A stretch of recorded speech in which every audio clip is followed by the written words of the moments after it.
God damn it. Why are we always in the void? Nova, I love to visit you in your house that is the void, but what the hell?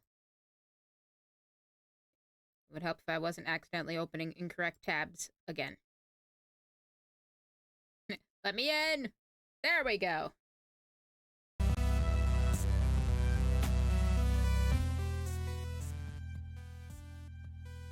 There we go. Hi! Good evening, everybody. Welcome to the cafe. I hope you're all doing well tonight. It is What the Heck Wednesday. And this What the Heck Wednesday is brought to us unsponsored by InverseNinjas, also Trainwreck Studios. This is Animal Lover.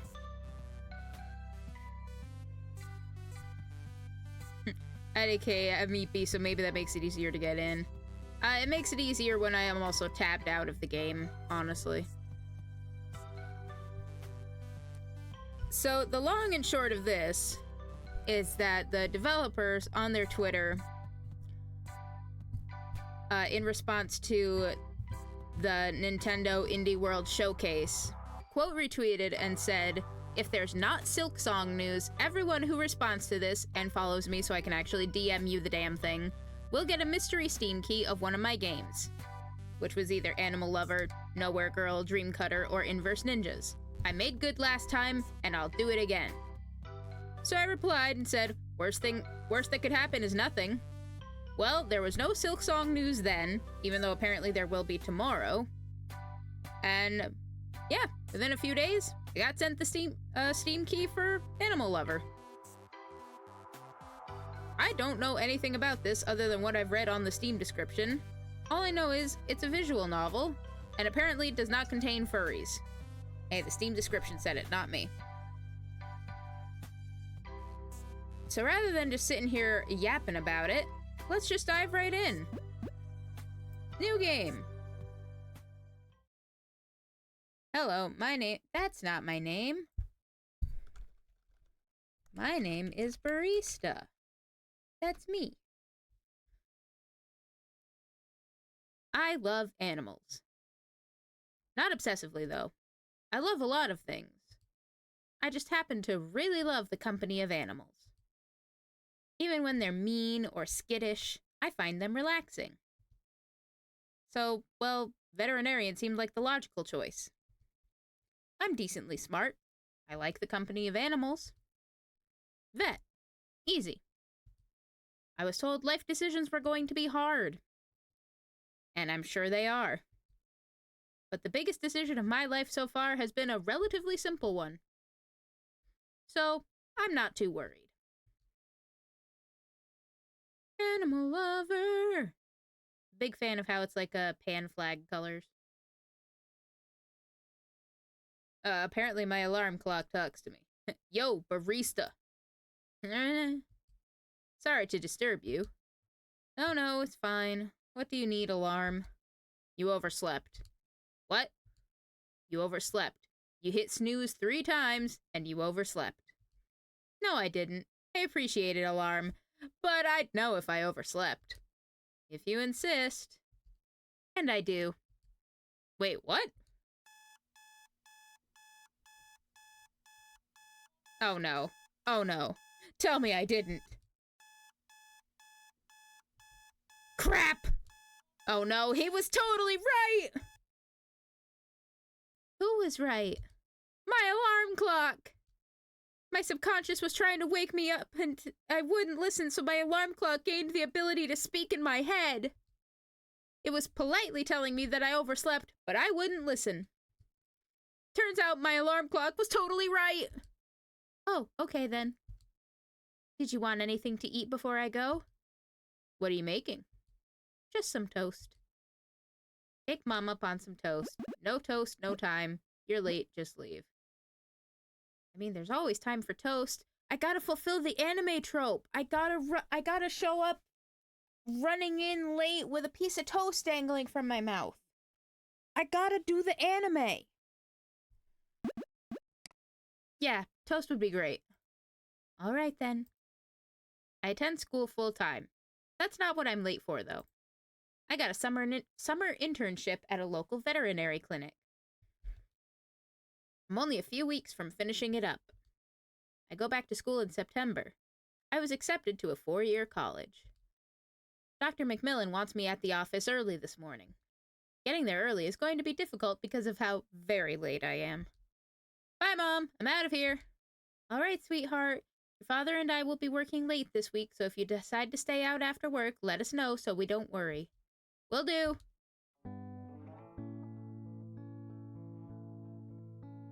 The sun is bright today, but the oppressive kind of hot, not the lovely kind. What few clouds there are appear sparse and withering. Wow, it's just like it's been IRL here for like the past month.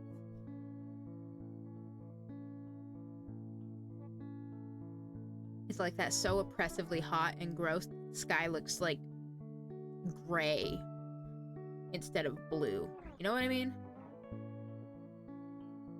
Shit sucks.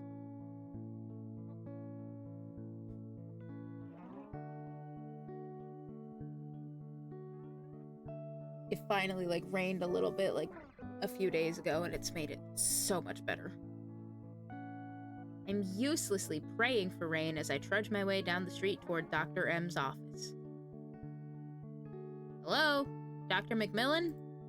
You here? The vet has the scent of chemical cleaning. The empty rooms are serene underneath the bright fluorescent lights. I don't see Dr. McMillan anywhere. The doors and windows are locked as I look around them. All except for the back door that I came in and one window. Which means either Dr. McMillan is late, or she's early and she's doing some spooky waiting thing. Like she knows I did something wrong, like leave a window open, and she's in her office chair right now, waiting to reprimand me. Dr. McMillan? Are you doing a spooky waiting thing? The front door opens and Dr. McMillan walks through it carrying a large travel bag with her. Morning, barista. Sorry I'm late. Got caught up in traffic. Were you waiting long for me? Yes. No, we won't say that. I don't know if we'll get a choice. Awesome. Also, thank you for the lurk, Supernova. I do appreciate it. Just a couple of minutes. I decided to get here a little early so I could open a window to cool this place down. Yeah, it's still a little hot, huh?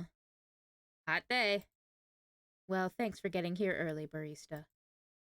You asked me to, so of course. That's right, I did. I'm waiting on an important message. Do we have anything on the answering machine? I don't have a clue. No, nothing. Darn. Alright then, I've got to make some calls. I'll give you something to do in a minute. Take your time, Doctor. Once she's gone, I rush over to the answering machine. 3 messages! Damn! Dr. McMillan! I cry out halfway across the office. Yeah, barista. I forgot! We have 3 messages! Oh? Weird. Who from? I don't know. Okay then, will you take them for me? Sure, yes, absolutely. I don't know why, but I feel guilty now. Probably wasn't worth it to lie about getting here early. I just want this internship to work out. I want everything to work out. The play button is still flashing, still desperately trying to get my attention. I press the button and sit down with a pen and paper. Never been in a position where someone was doing a spooky waiting thing at me, but I'm always worried about the first time. Right? Also, hello! Welcome in! I hope you're doing well. Is your name supposed to be short for, like, Detective Spooky or something? Either way, I like it.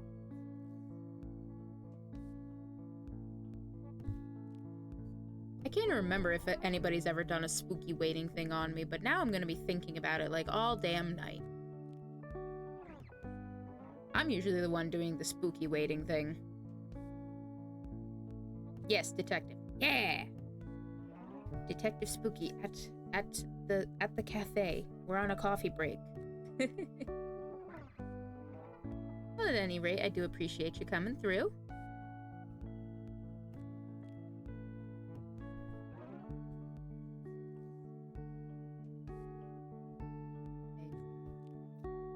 press the button and sit down with a pen and paper. Hi there, Dr. Melissa McMillan. Of course. May I ask what brought you here to the cafe tonight? If you don't mind me asking.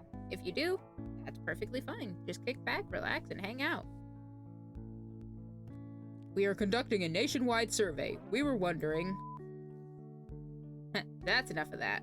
Dr. McMillan has very little patience for automated calls.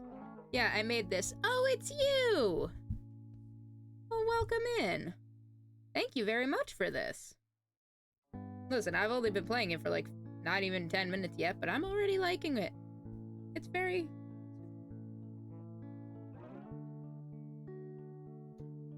I like it.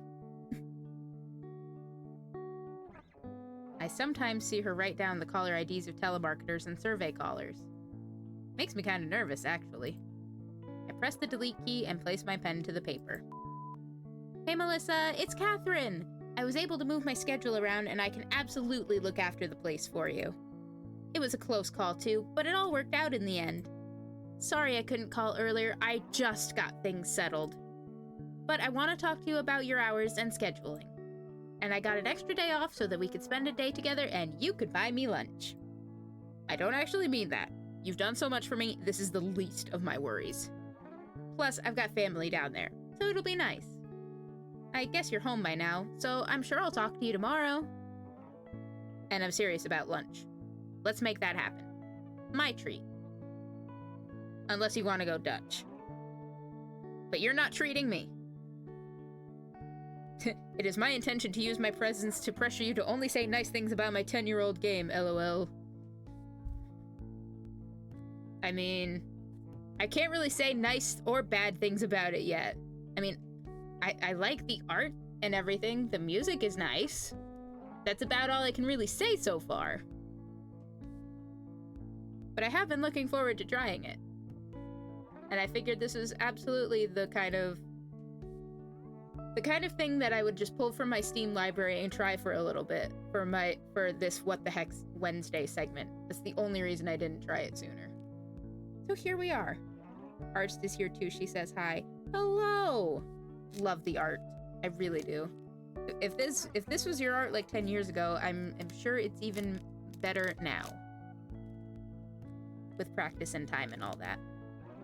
I mean, like I said, I love it already.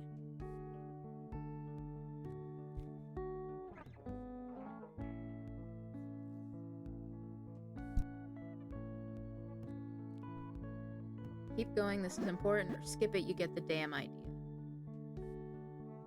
There might be something important.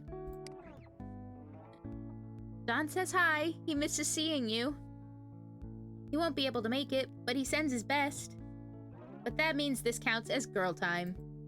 And with Don's promotion, Lord knows I could use some girl time. When you're back, I mean. Anyway, I guess I'll talk to you soon. When you're back. Anyway, I guess I'll talk to you soon. Call me. You've got my number. Bye. Bye, bye, bye, bye. That is just like me trying to hang up the phone. I just end up repeating myself no less than 5 times before I finally am just like, okay, bye, and hang up. It's very, very real to life, honestly. Huh. She was excitable. I write down that Catherine can look after the place. Next message now.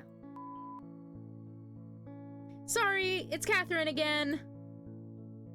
Soldier on, you are a good intern. Or skip right now. I am a good intern. I got an achievement. Suffered for the sake of unpaid labor. Mood. I wasn't totally sure if you had my number. I'm pretty sure you've called me before, but I thought, you know, just in case. Plus, I wouldn't be offended if you didn't have it. I forget things all the time, and what with smartphones being all the rage, who remembers numbers anymore? So yeah, I just wanted to make totally sure. My number is 870 42 49. Again, that's 870 42 49. Okay, bye Melissa. See you soon. It's still going, but now there's no sound. Silence, occasionally speckled with the sound of cloth brushing against a microphone, come from the machine. Then a voice. Yeah, sure, let me check. I think, yeah, maybe. Wait. Oops. No, I've had a call going this whole... Okay. Catherine so far is definitely me. I would absolutely call and leave another message with my phone number just in case if I didn't know that somebody actually had it. Huh. I get up to go visit the doctor in her office. Doctor? Hey, barista. Who were the calls from? The first one was a nationwide survey. Oh, did they give a callback number? Oh, Lord, no. Oh, no. No, they didn't. Barista, I'm kidding. Is the message expunged from the machine? Does anybody want coffee? Who wants coffee? Well, thank you very much for gifting out that gift sub. I do appreciate it. And I'm sure Rec appreciates having access to all of our cool emotes that were done by my friend Supernova EX.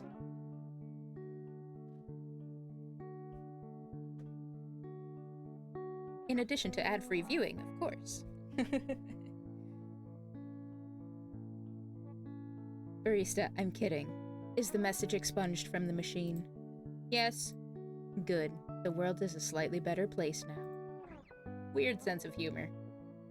I mean, if weird is the word we're using, I think I'm with it. I'm here for it. The other two, both from Catherine. Oh, what did they say? God, who even knows? She said she'd be happy to look after the place? Did she say anything else? A lot, actually. Anything that sounded vital? I don't know how to answer that. Don saying hi and anything regarding girl time or splurging doesn't count. Then no, not really. All right then, wonderful. What did she mean, look after the place? I'm going to be gone for most of next week, so my old friend Catherine Doherty is going to be setting up her practice here for a couple of days. Oh, okay then. Yeah, you'll get the time off. She has her own interns, and you'll still get credited for the time. Thank you, Dr. McMillan. That's very kind of you. No problem. She's being too nice right now. The lump in my stomach is growing. It weighs on me like a fast food burger that just got comfortable. Ugh, might as well go for it. Dr. McMillan? I lied to you. I only got here a minute before you, and I left a window open last night. Barista, you can't do that. What, lying, or... This sentence already sounds horrible before I'm even done saying it. Leaving the window open overnight? Well, both, clearly. Yeah, I know. But you can't leave that window open. We have a lot of expensive supplies in here. Any of it gets stolen and it sets me back a pretty penny personally. Like, out of my wallet. Vacation fund. Dental co-pays. Do you understand? Yes, ma'am. Good. Anyway, thanks for telling me. That was considerate of you, seeing as you would have gotten away with it. This won't be affecting your letter of recommendation. Thank you, ma'am. No problem. Plus, I didn't get caught up in traffic. I overslept. I don't know why I said I got caught up in traffic. There was no traffic. Oh. No problem. I feel a lot better. Why are both of these people also me? Me showing up late. I got caught up in traffic. I actually didn't, but here I am. At least I showed up. I've never been good at lying to people. The moment I try, I get a cold sensation in my stomach. It doesn't go away until I tell the truth. It's probably a pathological thing. As far as I know, it couldn't hurt me too bad. I am, however, the only person I know who has this. Other people are perfectly fine at lying. I mean, as far as you know, other people could feel that way. They just don't say anything about it. It's probably like a hemorrhoids kind of thing. Like, people have them a lot, but do people actually talk about it? No.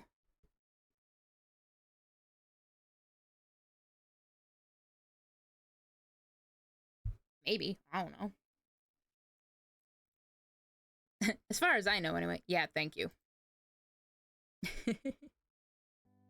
Time passes slowly in Dr. McMillan's office. There's always something to do, and there's always something to interrupt what you're doing, but never too urgently. A family is supposed to be coming in soon with a hamster. They think he's sick, and they say he's been unnaturally warm lately. I still don't know all of the things that could possibly imply. Perhaps it's a girl hamster in heat. Or it has a tiny, adorable little fever. Yeah, but the fever could be indicative of something else. I like hamsters.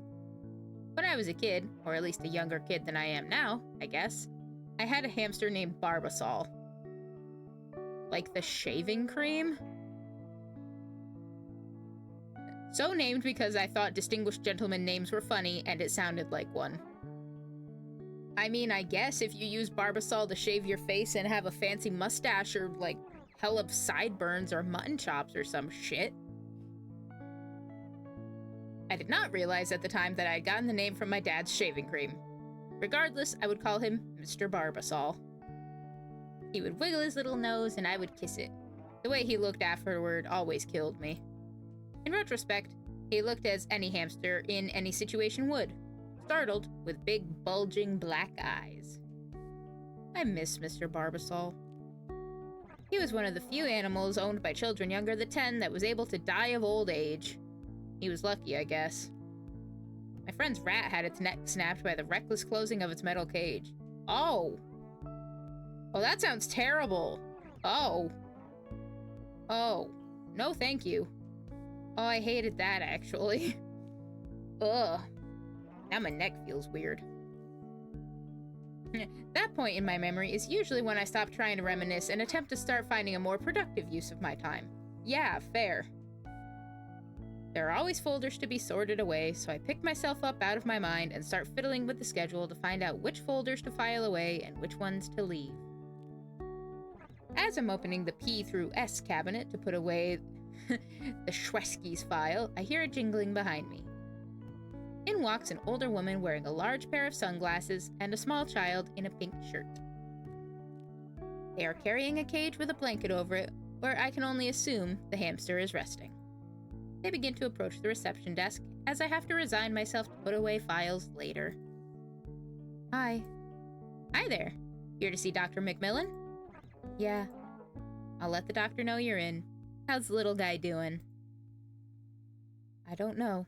Mindy, why don't you tell her? He looks better. A lot better. But she and her father insisted that we bring Lamb Chop in anyway. Lamb Chop! My jerk sensor is already ringing off the chart. I keep up appearances regardless. Oh, is his name Lamb Chop? Mindy nods at me reluctantly for a second, but stops and begins shaking her head as if she's changed her mind on the issue. It's actually Ham Chop. Well, it's a good thing you brought him in anyway. We'll make sure he's doing A-okay. Why don't you guys have a seat for a minute and we'll get right to you. Hey, how long does this kind of thing take usually? I can't be sure. It depends on what the doctor thinks is wrong. Whatever, say that hypothetically the thing is fine, not sick or broken at all. It'll be what, 15 minutes? I really don't know. I'd say minimum about half an hour. Fine. The mother goes to sit down as I'm standing behind the desk wondering what I said wrong. I forgot how long it takes for me to put any goddamn visuals in this thing. That's okay. I'm using the power of imagination. And that lady got infinitely bitchier and more Karen haircut-esque as I was reading that. For some reason, I'm also imagining like a very dramatic hat. Like one of those really wide brim hats, sort of like Lady Dimitrescu wears in Resident Evil 8. I don't know why, but that's in my head now. She's wearing high heels, but she's still pressing down on her heels hard to let me know that I didn't give her a satisfactory answer. See, that's only adding to the mental image. Just click, click, click, click. Excuse me. Oh, look at her. She's so... Oh my god, look at Ham Chop! Oh! Tangentially related, one of my college roommates for a while had a guinea pig named Lunchbox. She eventually got a partner to go with him, but I do not remember what her name was. Mostly I just remember Lunchbox because he was really fat. And he was like the size of a lunchbox. That's an exaggeration. He was a normal size for a guinea pig, if not a little fat. Lunchbox is a phenomenal name for a pet. I agree. Yeah, eventually she went and moved in with her girlfriend, and they rehoused Lunchbox and his partner to another couple who would be able to give them the attention and care that they deserved. I was a little sad because she was spending a lot of time at her girlfriend's place, so it was usually just me and Lunchbox and the other one most nights. I hope he's doing well.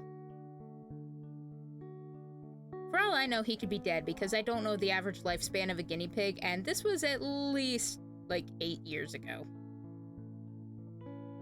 Anyway, just a heads up, we are coming up on an ad break, so do not be bamboozled by whatever ads Twitch decides to show you. Hopefully. Mindy is still standing in front of me, the hamster's cage set on the counter. He looks so cute. He looks familiar. Maybe it's just the stylizing of his hair, of his fur. Would you like to see him? Cute kid. You know what? I would. Ham Chop, you said? Yeah, his name is Ham Chop. Like Lamb Chop, but he's a hamster. A gold and cream-colored hamster with big black eyes and an adorable pink nose stares up at me. And I was almost in a bad mood, too. Oh my god, I love him.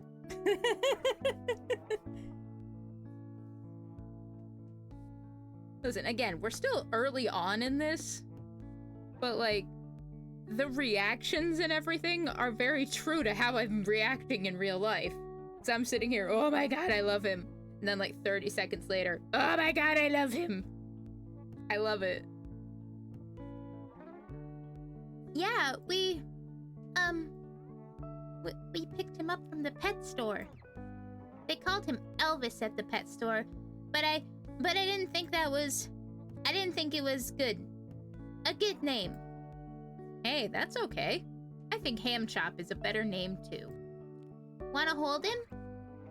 That would be against policy, and I haven't told Dr. Macmillan that the hamster has arrived yet.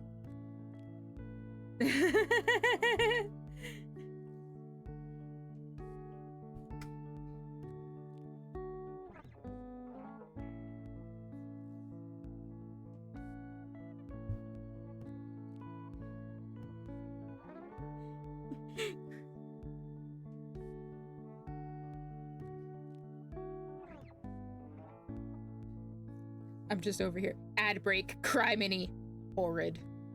I mean, yeah, I agree.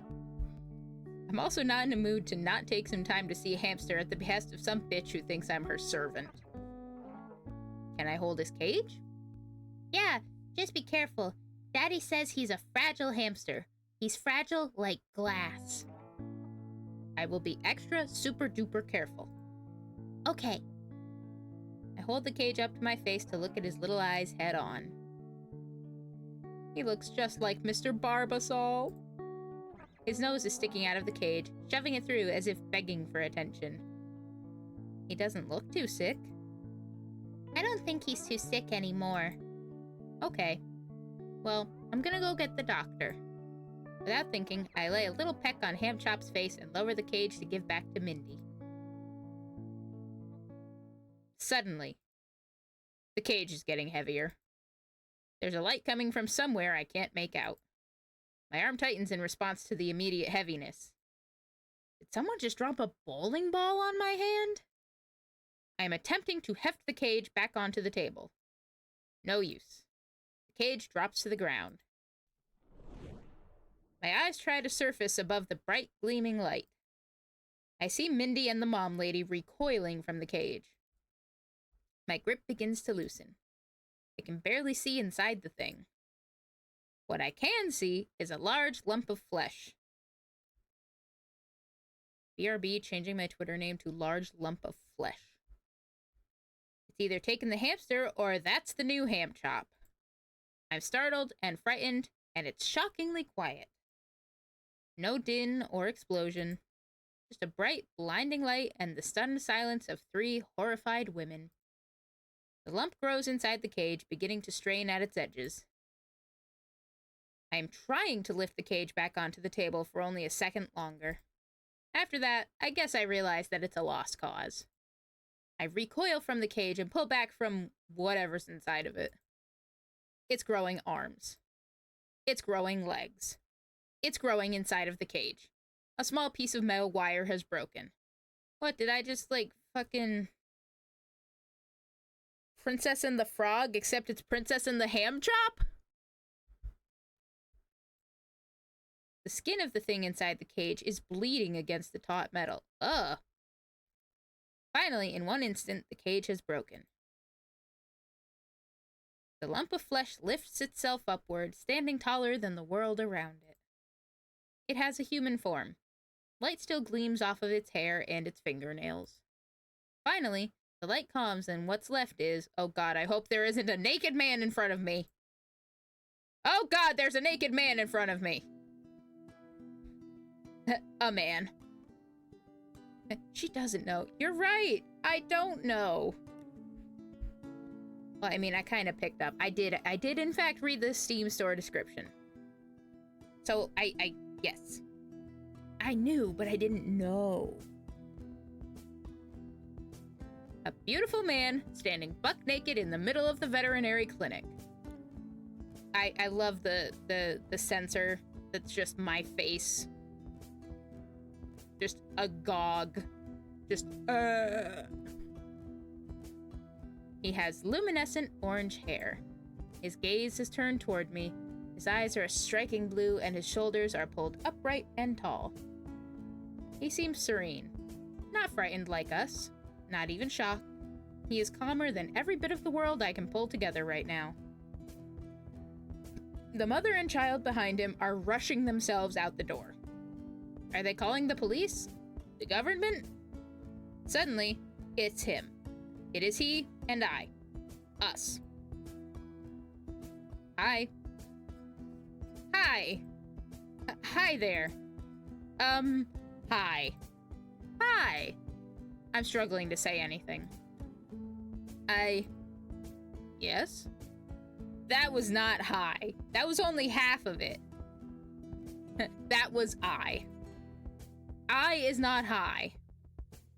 He thinks I'm going to say something. Hi. Hi. Chapter 1, Edmund the Seventh.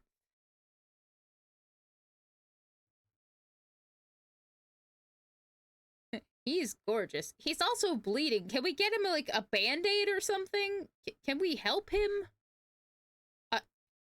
He came out of his cage, and I don't think he's doing just fine. I mean, relatively speaking, he is. But still. I realize we're a veterinary clinic, but we should have some bandages. Where are the gauze pads? You're standing in front of at least the hand sanitizer. I can use that if I can't find anything else. Good lord, he's gorgeous. He was also previously a hamster. He's completely naked. I was so focused on everything that's up here, I also now see that there are cuts on his legs, too. We're gonna need more band-aids. Like, I can see everything. He either hasn't seemed to notice yet, or doesn't care. I don't even know what I'm looking at. I kissed a hamster, the cage broke, and a naked man is standing in front of me. Out of his cage and not doing just fine. LMAO, that got me. Well, good, I'm glad. It's one of those things you think of and you can't really not say it, regardless of how well it lands. Because I thought it was funny. And the fact that y'all think it's funny, I enjoy that.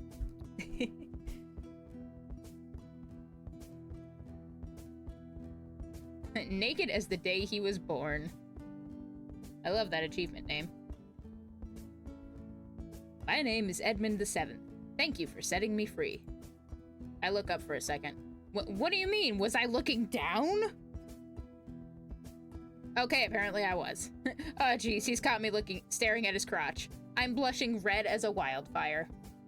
Red as the blood that's dripping down him. Someone help him. I keep my eyes fixed on him and extend my hand. My name is... Ira can see his zip code and mailing address. Yes, we can see everything. How you doing tonight, Monstro? I hope you're doing well.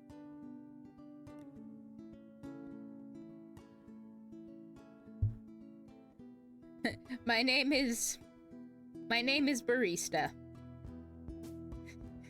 Pretty name. I've never met a barista. Oh, he's all gap-toothed, just like me for real. Hamster teeth? What the? He's got hamster-like buck teeth. That's... I mean, it is kind of cute. It's adorable. But really cute. What the fuck? I wish he'd stop being so naked. It's distracting. Edmund, you said. Mm-hmm. He said as he gave me a happy nod. I hope you don't mind me saying, Edmund, but you are super naked right now. Yeah, I know. I promised myself that if I ever turned back, it wouldn't be the first thing I thought about. He must be from a small town where Starbucks isn't a thing. Maybe. Who knows? I don't know. Not yet, anyway. You don't say. I've had a lot of time to think. Uh-huh. Give me 1 minute. Okay, barista. Get your thoughts together. And hurry. There is a naked man in the veterinary clinic that you are working at. Being an intern at. Whatever. If Dr. McMillan comes out and sees this, it'll be a very difficult thing to explain. So, first things first. Hi, Edmund. Hi. Would you mind coming with me? Not at all. Great. I drag Edmund down the hallway toward the bathroom, which we have to pass by Dr. McMillan's door to get to. He needs to get those cuts bandaged, especially if he's in an animal hospital. That's what I've been saying. But in-game barista... He's gonna get cat scratch fever. No. Whatever the equivalent of the hamster equivalent is, that's what he'll get. We just go quickly. She doesn't seem to notice. Inside the bathroom, Edmund sits down on the toilet. His wounds from breaking out of the cage are mostly on his back, which I can see now. They're bloody, but the bleeding seems to have stopped. They do look bad, though. Surprisingly, Edmund doesn't seem to notice. Okay, just stay here for a bit. I don't know how long I'll be. Lock this door and just stay here. My pleasure. I close the door on him and walk toward the doctor's office. He's gonna get bird flu. Oh no.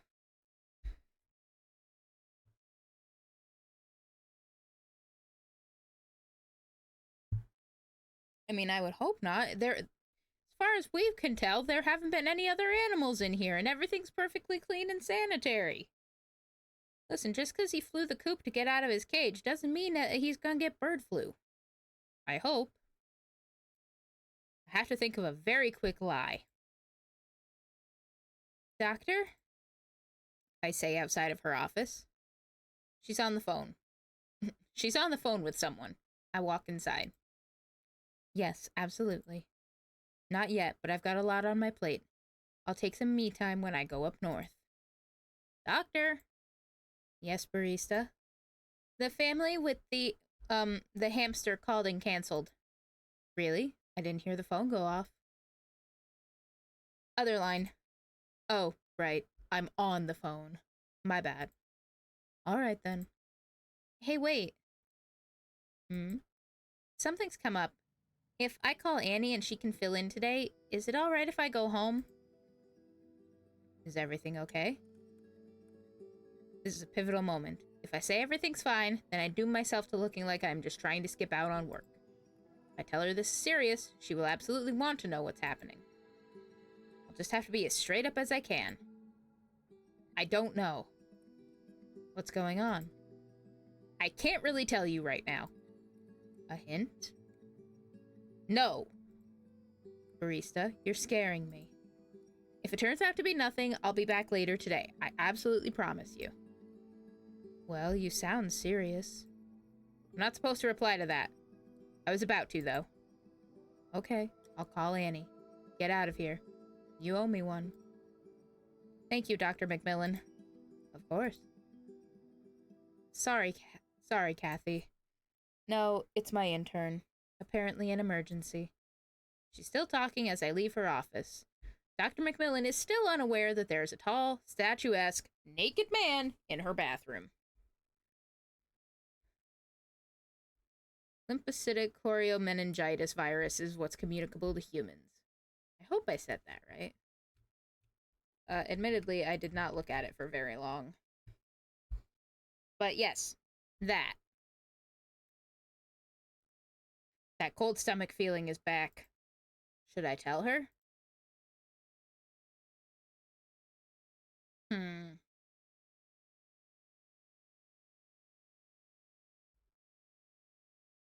You know, I don't really know how well that'll go down, but in-game, I don't want things to get worse physically for our character.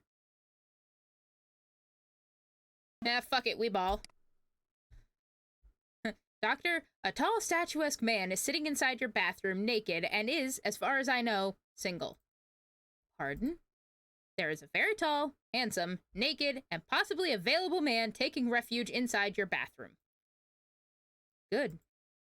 You can have the rest of the day off. You're my favorite intern. Bad idea. I'll just deal with the cold feeling. There are bigger matters at hand. The cold feeling in the stomach is meningitis. Oh no. That's unfortunate. I knock on the bathroom door. Yes? He says from inside, muffled.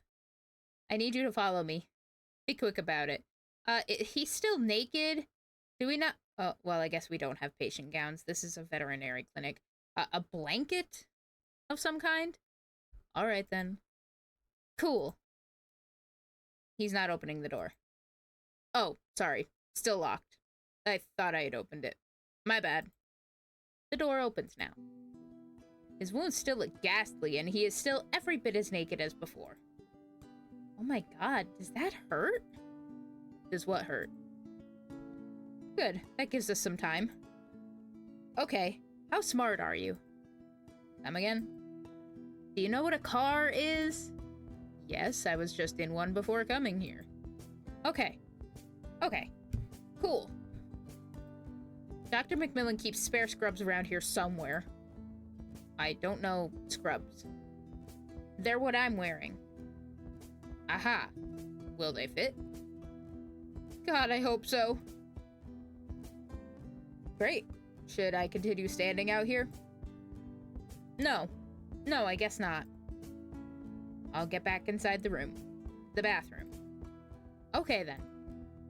After grabbing the largest pair of scrubs I can find and one large towel, I handed the lot to Edmund in the bathroom. BRB. Okay. We'll be here when you get back. He told me that the scrubs don't fit. The towels should work, though. Apparently. Great. Come on out. We're walking to my house and grabbing my car.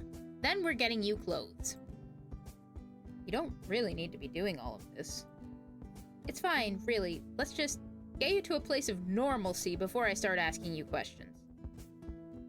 Stuff like, why was I a hamster? Yeah, stuff like that. And why did you change when I kissed him? Oh man, this is a fairy tale. Ah, jeez. I gotta ask. There's no effing way. I gotta ask. Edmund? Yes? Can I ask you a question? Yeah, go for it. You're not a prince, are you? Not anymore. Not anymore? Nope. But you were. Yep. A prince. Indeed.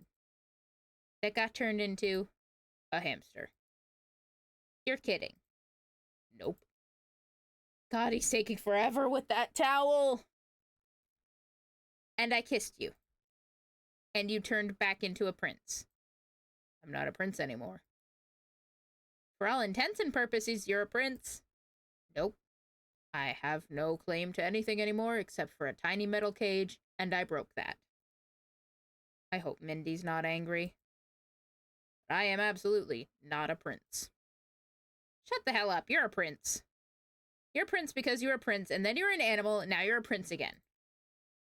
If you insist. The door opens. He hasn't even tucked the towel in, he's just holding both ends.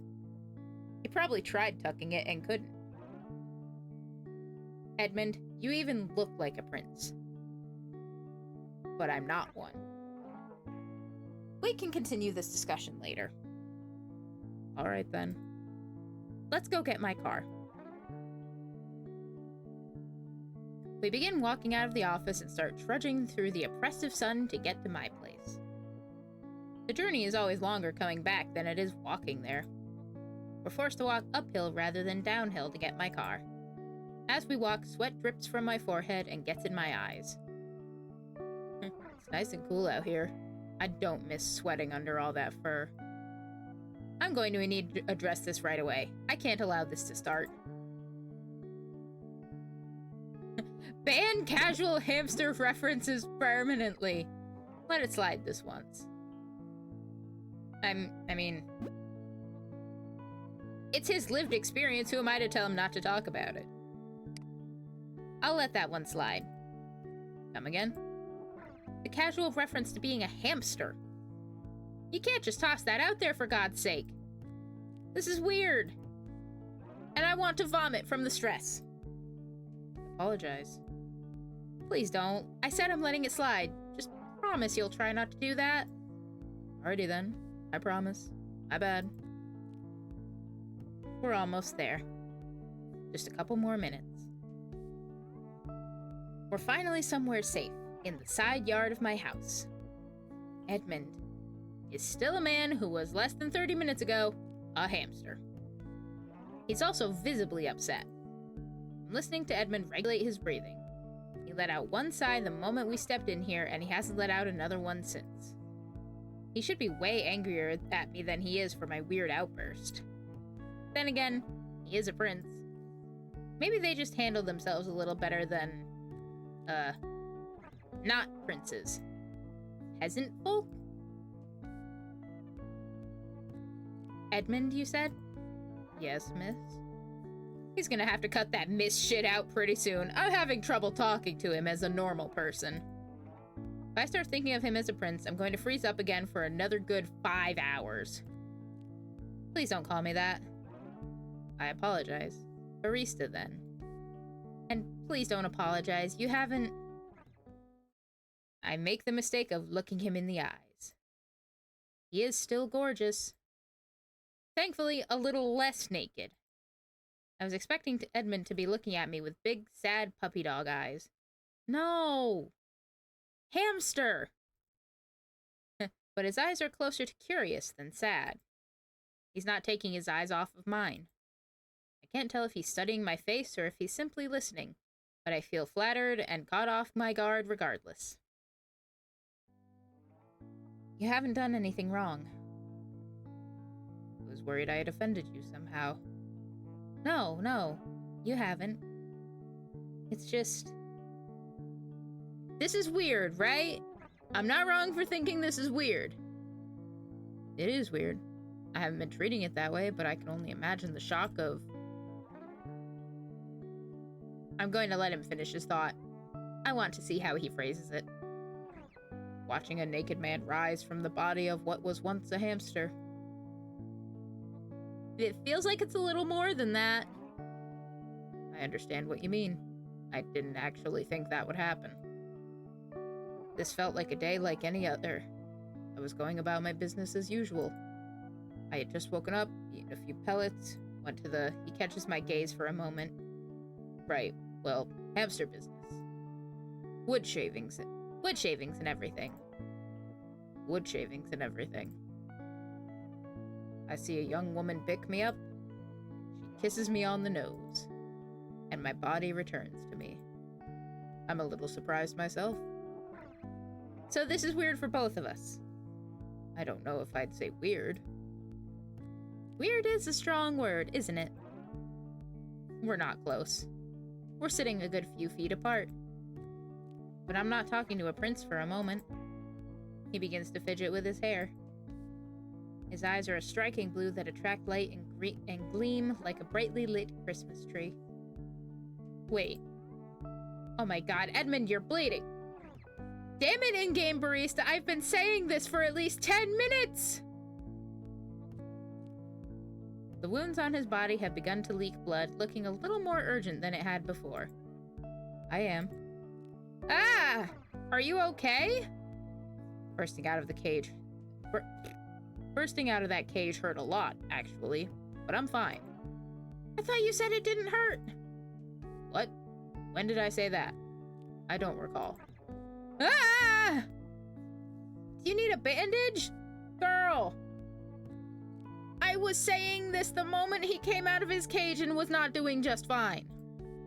Wait, what am I saying? Let me go get you a band- Please don't trouble yourself.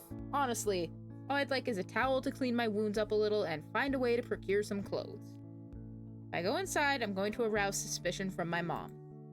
It's way too early to be back from the vet's office. I could sneak inside and grab a towel and come back out again. Then again, he is wearing a towel already. Well, if you want.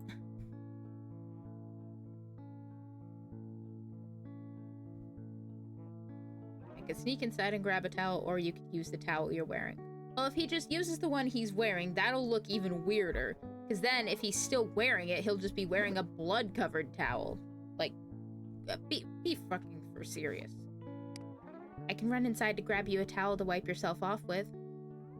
Would you mind terribly? No, I just have to be a little stealthy about it. Why is that? I'm not supposed to be home yet. I should still be at work, and you... Don't say statuesque. Are a strange, half-naked man. And that would be very difficult to explain to my mom. Oh? Oh, right. That makes sense. Okay, so I'll be right back. Alright then. I was only once able to remember a time I was this nervous at my own front door. A friend of mine had pressured me to try some weed and had dropped me off at home at 3 in the morning. It felt secretive, dangerous, and strange. It had never felt like being seen could be a dangerous thing before. This felt a lot like that. Except I'm sober. In broad daylight. I walk into my house as quietly as I can. I can hear footsteps upstairs. They sound like they're heading toward the stairs, and my heart is already beating out of control. This close to being caught, and I just opened the door. Take cover! Quickly, I dive for the back of a nearby couch, making an embarrassing amount of noise. The footsteps are silent for only a moment, then continue about their business upstairs. Nice work. Rolling my feet swiftly but quietly, I head toward the laundry room. Luckily, a batch of towels sits inside the dryer, unfolded. I grab one, its warmth calming me slightly, and begin to head toward the door. The door to the master bedroom opens upstairs. My heart freezes up. It then closes again. I head out toward the side yard, sweating bullets. The door shuts louder than I would have liked. We're leaving. Are you okay? Yes. Fine. Edmund cleans himself up as we walk to the car. Thank you, barista. No problem. Edmund has his eyes fixed out of the window, gazing at the streets and the people as they passed us by. His spirits seem to have lifted a bit. I'm still not totally sure where I'm going when he finally speaks up. So we grabbed your car. I wasn't sure what he was getting at. Yes, I suppose we did, though. Without alerting your mother. Thankfully, yeah. She probably thinks you're at the vet. That's the plan. Which means I'm lying. I already feel a little worse. What the hell is he getting at? So then, where is she going to think your car went? Well, I took it with me. But didn't you walk? Yeah, but Oops. Hey, Mom! I can hear my voice being played back to me just slightly as I talk. I picked up the car, something came up. I'll explain later, but I don't want you to think it was, like, stolen or anything. Sorry I didn't come in to say hi. Anyway, love you. Bye. Click. If nothing else, that gives me a little more time to think up a decent lie. I hate lying, especially when I'm not necessarily doing something wrong. Should I have abandoned a naked Edmund on the streets for the sake of not having to lie to anyone? Probably. Would anyone understand if they caught me lying? Is this a decent excuse? All of these musings come to me as I am forced to select men's clothing from a thrift store. Shirts, pants, underwear, shoes. I don't know if Edmund would be a medium or a large. Maybe an extra large? He's not a small guy, which I guess would preclude the medium sizes. Or would it? I pick up all sorts of varying clothing and shoes. Thrift store's having a sale. It's all amazingly cheap. As I check out, swiping my card through the machine, I ask myself if anyone's going to pay me back for all of this. I don't suppose Mr. Prince can spot me at 20. Whatever. Clothes cost $5 at most. Which would be easier to swallow if I was getting paid for my work. Internships. God! Returning to the car, I see Edmund staring out of the window at the bland gray suburbia. Welcome back. You're just in time for another ad. Another horrid ad. I can't see his face. It's turned away from me. I see you found out Eddie's a prince. Yes. Yes, we did. And we're decking him out as best we can in whatever finds we got at the thrift store.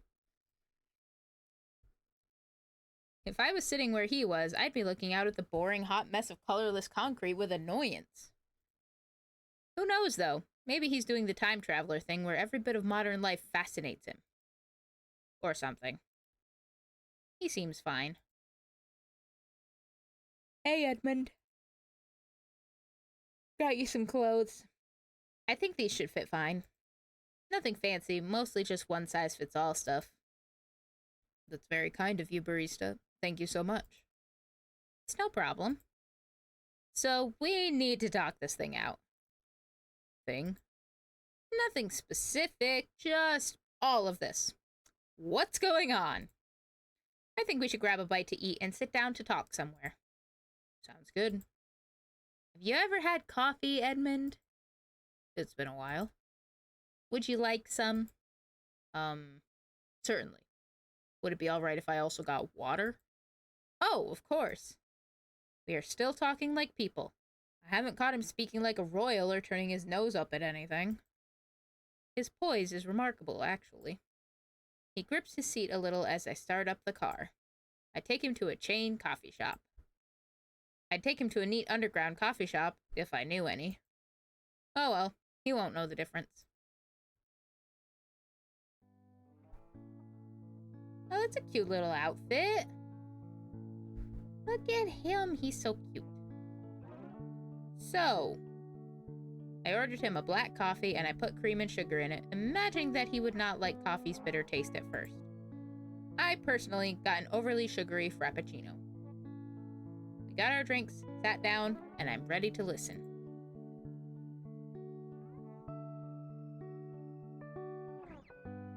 My mind is open. I am calm. I don't have to go back to the vet today. I take a deep breath.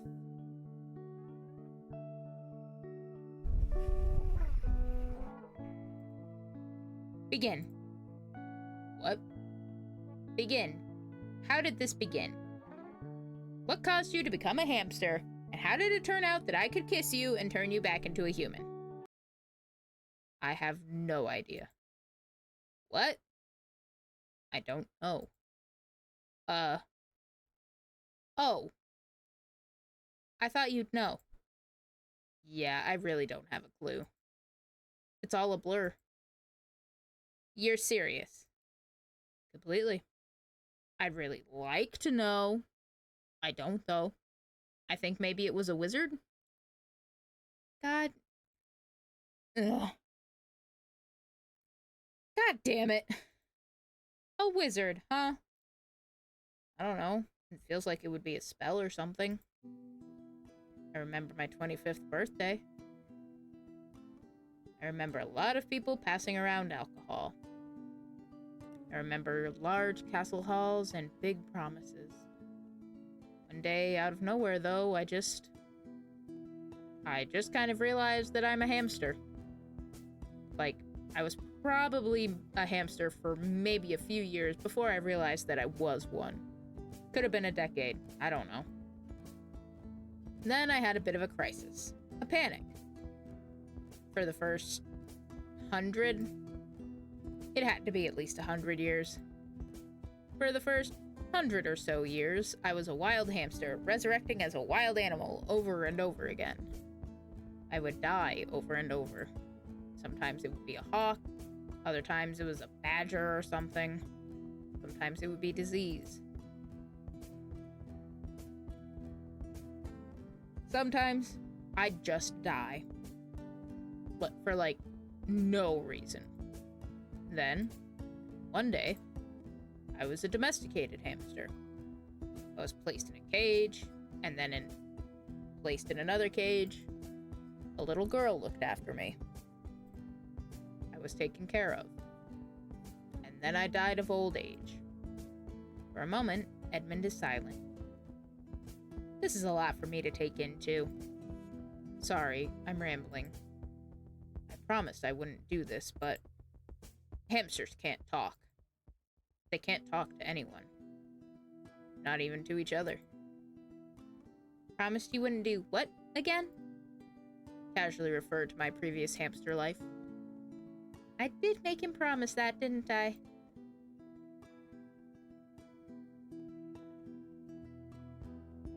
I feel like he deserves a proper apology for us being like that. Hey, Edmund, forget I said that. It was really rude of me. I'm sorry.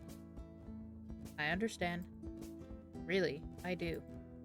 I didn't mean to come across as so cavalier. I should have understood that I was trivializing something that could have been, well, shocking to you. I should be the one apologizing. He's looking at me piteously. I wish he wouldn't. I just wish I hadn't snapped like that. He has nothing to apologize for. Don't apologize, Edmund. Everything's all right. Please, continue what you were saying. All right. Well, like I was saying, it's really nice to talk to someone. But I couldn't really do that for the past however many years. One day, I came really close. What? To talking with someone else. How? I was taken to a vet, different one than yours, and the vet was taking care of a cat. The cat didn't seem to belong to anyone. It looked like a stray. It was a white cat with orange and brown spots. Something was very different about it, though. Its eyes were moving attentively, glowing a little bit. No one seemed to notice but me. I thought the vet was going to check on the cat's eyes. No such luck. Then, out of nowhere, the cat spoke. Not out loud, but when the vet had checked the cat's private parts, I could clearly hear the cat talk. Clearer than any words I heard any human speak. Whoa. What did it say? Watch it, lady. Oh. Yeah, it didn't say another word. Then they said if they didn't find a place for this cat in the next week, they would take it to an animal shelter. Never heard what happened to it. How sad. How long ago was this? Last month. Oh! Yeah, I saw it just a month ago. So this cat's probably still out there? Imagine he's at that animal shelter. He was a testy cat, probably undesirable.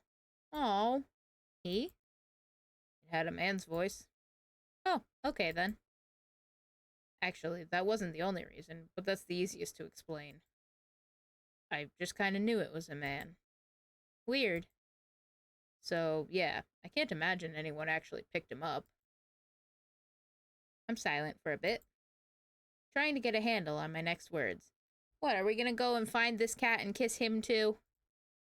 Edmund's put me in a tough spot. I came here to figure out a plan for Edmund, find him a place to sleep, and find out what to do with him.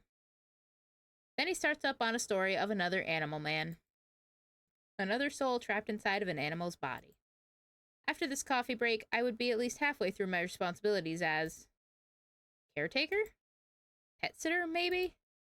Edmund is partially my responsibility, and yet I have no idea what to do with him. Are we really going to get started on saving more animals before I even know what to do with one guy? Even if there are people in need. Edmund? I need a plan. I want to help this guy too, whoever he is.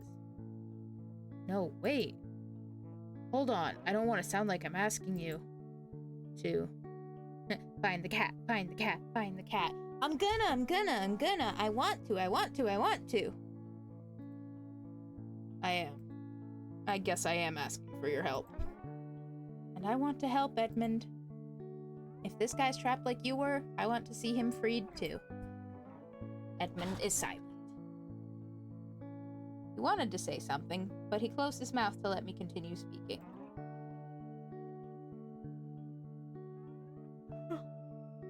I don't know what to do with you, much less another guy right now. I can't afford food and clothes for two guys, really. Plus, where are you going to sleep? I understand. I'll have to come up with a plan on my own then. No, Edmund, please. I'm not saying I'm not going to help. I want to. I can try to make it work. We just need to think it through a little more. Alright. So we should talk about food, clothes, or shelter.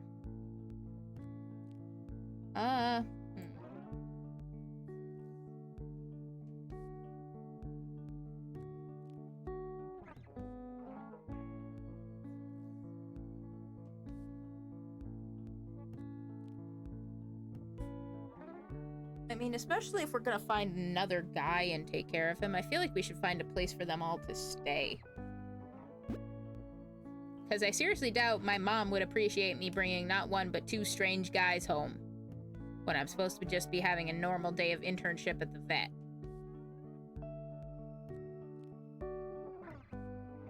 Like, if we can at least get them holed up somewhere.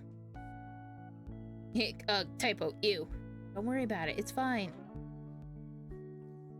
Yeah, so I suppose we should talk about the shelter situation. Alright. Shelter, where are you two going to sleep? I truthfully have no idea. I find myself having to hand-wave the idea of him suggesting my bed. He's too polite for that. Well, if it comes down to that, you can stay in my room. I'll have to sneak you in at night. Feels weird. What does? Being referred to as you two already. We're really doing this, aren't we? We are. I hope he's okay. Me too. Two of those have periods and one doesn't. It's gross! Listen, if that's the worst thing that happens, if that's the worst thing that we come across this whole time, I think we're doing pretty good. That's just my thought.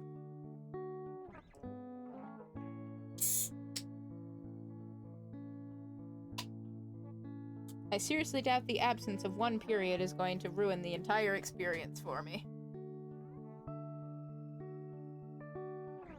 This is not like real life where one skipped period means an entire world-changing thing. Just realized I totally didn't even read that line. thank you for letting us stay in your room. Don't thank me yet. It's kind of a dump. Okay. Food. Food. I imagine you're kind of hungry. A little, yes. A little? Kind of a lot. Well, we'll get you something to eat on our way out. It has already ruined the entire experience. Alright, that's it. If the entire experience is ruined, let's get out of here. We're done. That's it. No, I'm kidding. I'm absolutely kidding.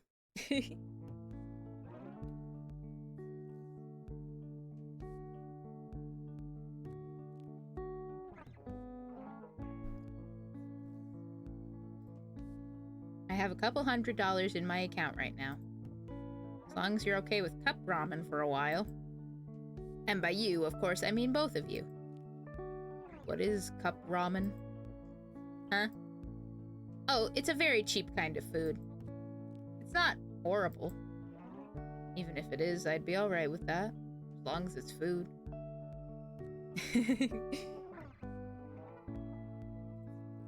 Of any kind, really. Edmund looks down. His eyes moved vaguely towards his stomach. He's probably hungrier than he's letting on. Okay, good. I just hope this cat guy is okay with the stuff. Do you think this guy's gonna be naked when he transforms? I can't imagine he wouldn't be. Alright, then let's make a stop back at the thrift store before heading to the animal shelter. Barista? Yes? You do know I'm not positive that's where he is. I figured as much. Okay. I'm just gonna grab him the cheapest clothes I can find. He'll have to go shoeless. They only had one pair of flip-flops at the thrift store. Or he could use mine. You're too nice, Edmund. What if it turns out he's a jerk? Then he's a jerk that's been trapped in a cat body. He has my sympathy. If you say so. That seems to about cover it. So, are you ready? Ready as I'll ever be, I guess. I got Edmund a panini on the way out of the coffee shop. He ate it very loudly. I imagine it's been a long time since he's been forced to chew with his mouth closed. Whenever I look away, all I hear is repulsive smacking sounds. When I turn to see him, though, it becomes much more forgivable. He smiles whenever I catch his eyes. Then I turn back toward the road. The crunching and smacking then resumes. Is the mouth open eating because of the years of being a hamster, really? Because I know plenty of men who have been gross for a good decade that do that. Men. Ugh. Edmund is looking intently around the shelter. He's probably looking harder than I am. I'm looking for a white cat with orange and brown spots. He's looking for the undeniable spark of human intelligence.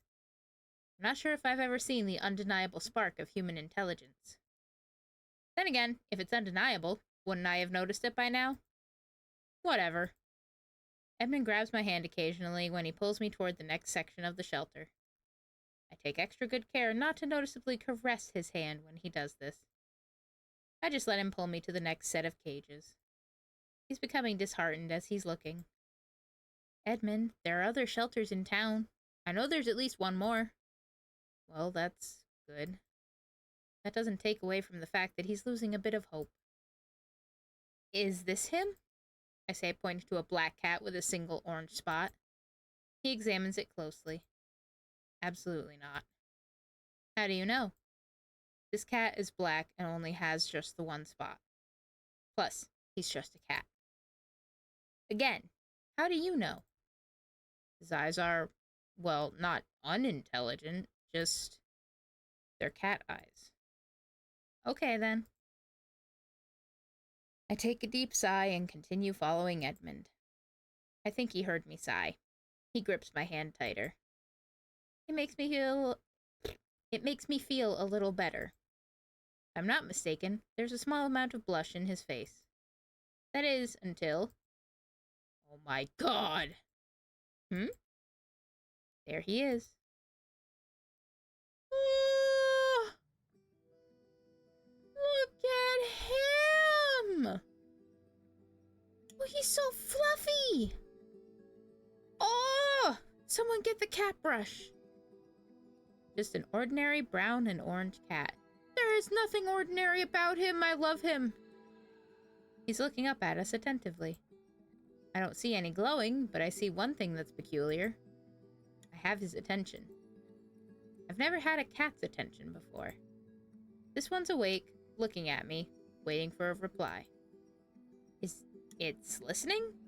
Maybe just being polite? This is him, Edmund? This is him. Quick, kiss him. What? No! While he's in the cage? That will kill him. Right. Edmund rubs his back for a second as he acknowledges me. I bet his back still hurts. That looked painful. Adopt him?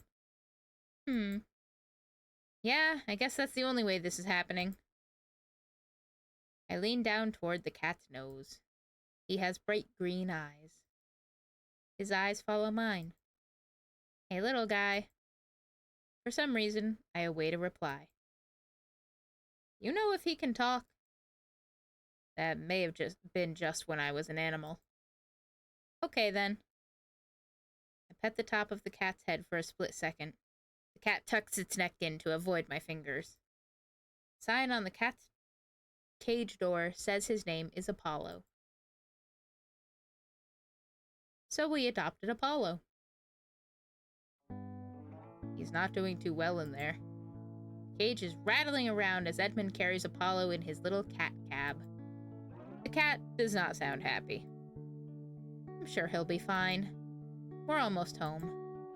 Even if my parents were home, now that Edmund's in clothes, I can dismiss him as a friend and Apollo as his new cat. When we arrive home, however, the driveway is empty, so I don't have to lie about anything. Here we are. Once we're in my backyard, I open the cage. I don't do that thing where you stick your face into the cage to prevent the cat from coming out. Edmund says this thing must be human. It must understand our intentions, at least to some degree. I'm holding a fresh set of clothes. As the cat walks out, his gaze looks around as if evaluating his new surroundings. He's not as panicky as he was in the car. All right, if you can understand me, I need you to stay still. The cat looks up for a second, then continues to walk. Apollo, please come back here. No such luck. I walk toward Apollo. He walks just a little faster than me. A classic cat move. I swear to you, he's human. He's got to be.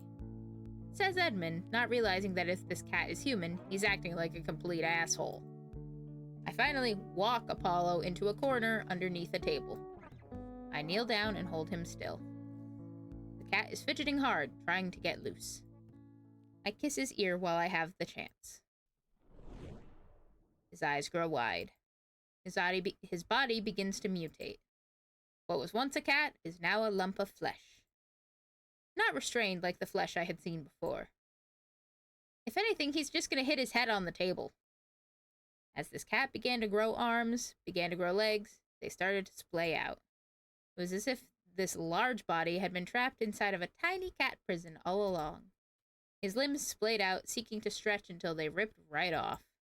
Smooth black hair began to form on top of his head. When all was said and done, the quiet remained. The light began to fade. A man stood up in front of me. Muscular, chiseled, tall. Thick, expressive eyebrows. Green eyes. Naked as the day he was born. Perhaps naked-er. Okay, hi. Was I a cat just a second ago? Am I a cat? Beautiful. Damn it! This confused, horrified man is also gorgeous. He's speaking. That shirt. And those pants. Those wouldn't happen to be for me, would they? They are. Swell. He stood there for another minute, paralyzed. This man clearly isn't the enlightened paragon of composure that Edmund was. And here I am, absent-mindedly staring at his junk, just as shamefully as before. Would it be perfectly alright if I took those threads off your hands? Yes. Certainly. I mean, wait. Yes. Yeah, of course. I said, turning my head away and handing the naked man the shirt and pants. He was done only a second later. Miss? Not naked man. You can look now. Turning back, the clothes fit his form pretty well.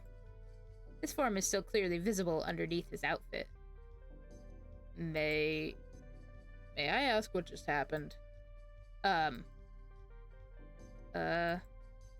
It's as if we both forgot we were going to have to explain this plan all over again. I think maybe we should head back to the coffee shop. This might take a minute. Alright then. It didn't get less jarring. I wish that they didn't have to be naked when they appeared.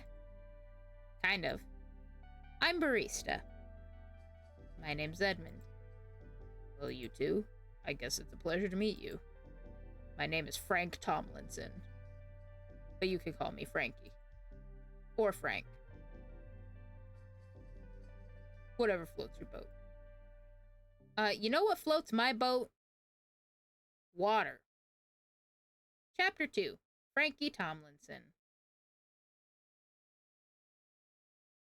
Not a clue.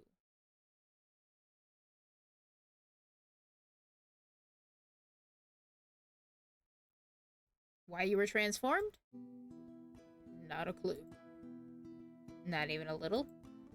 Nuh-uh. Huh. Sorry I couldn't help you again. I apologize. Could I get your name one more time? Oh, it's Barista.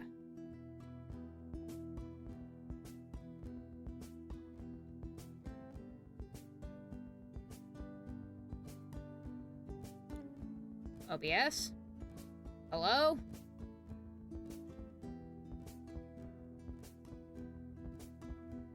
They never head back to the coffee shop, by the way. That's funny. OBS? Hello? I am ahead of this dialogue. All I see are the flaws now. No, it's fine. Don't worry. Right now, the only flaw is that OBS is simply not capturing that I've moved on from this dialogue already.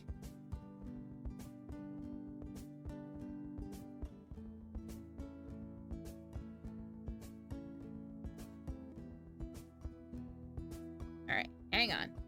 Let me see.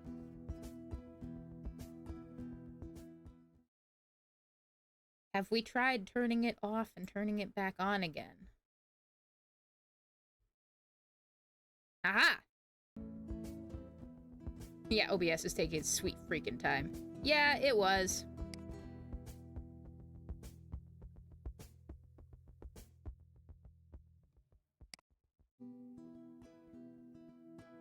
Alright, we should be good now, though. All we really missed was that, he asked my name again. Right. I apologize, Miss Barista. Just Barista is fine. Alright then. He's odd. His eyes move towards his watch slightly every 2 minutes or so. Or rather, his watch wrist. And you're Edward? Edmund. It's a pleasure. I'm sorry if I'm not entirely here. This is very strange for me. I barely remember a thing. My head is spinning. I didn't even have time to realize I was a human before I realized I was naked. It was one wackadoo moment after another, if you don't mind me saying. I could really use a drink. Sure, yes. I'm saying as I'm getting up and walking over to the fridge.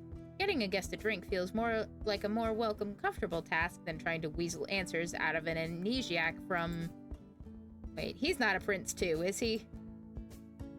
What would you like, Frank? You know what? A cold soda pop would really hit the spot. What? Yeah, sure. Give me a second. Thanks, sweetheart. I really appreciate it. My body freezes up for a moment. I don't know how to react in situations like this. Did he just call me sweetheart? I feel offended? Confused? Confused.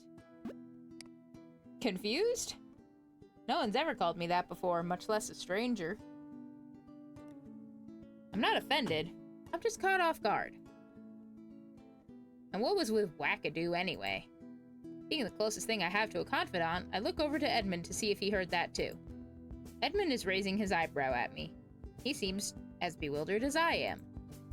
I'm a little surprised that he is, actually. I guess I didn't expect him to know why I feel the way I do. He lifts his shoulders at me, confused.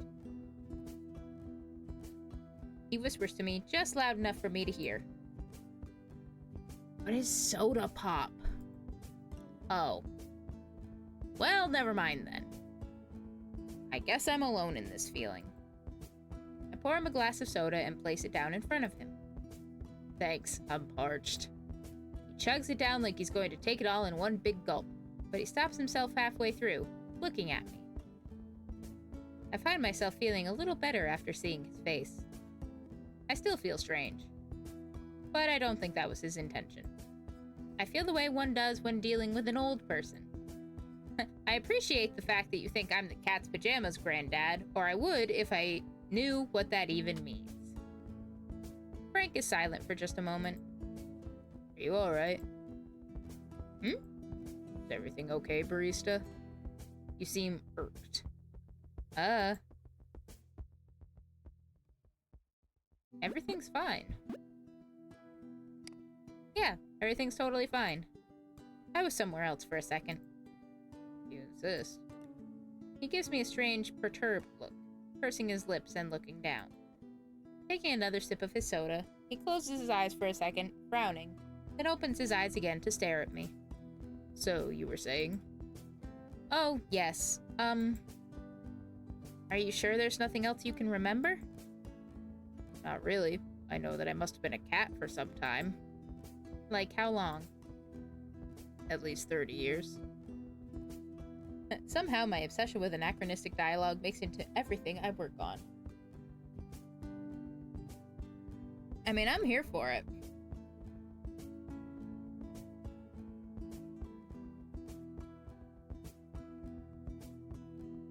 It's like one of those things that sort of makes your work yours.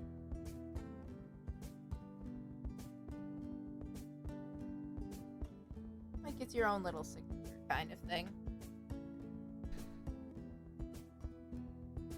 30? Yeah, about that. Really? At least, if not longer. Edmund and I trade glances. I'm tempted briefly to giggle to myself.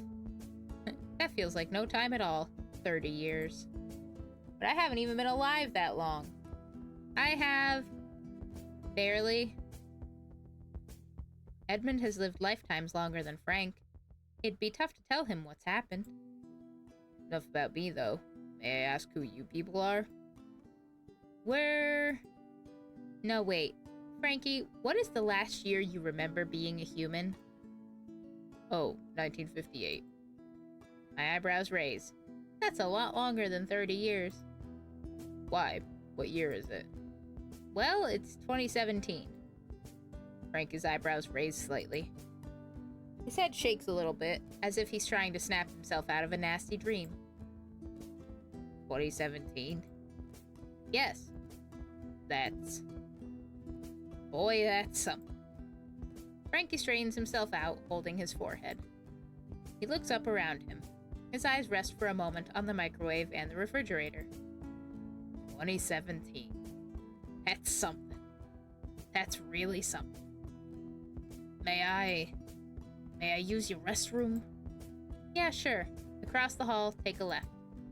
He stumbles toward the bathroom, his shoulders tense and his steps uneasy. Hey, Edmund? Yeah, barista?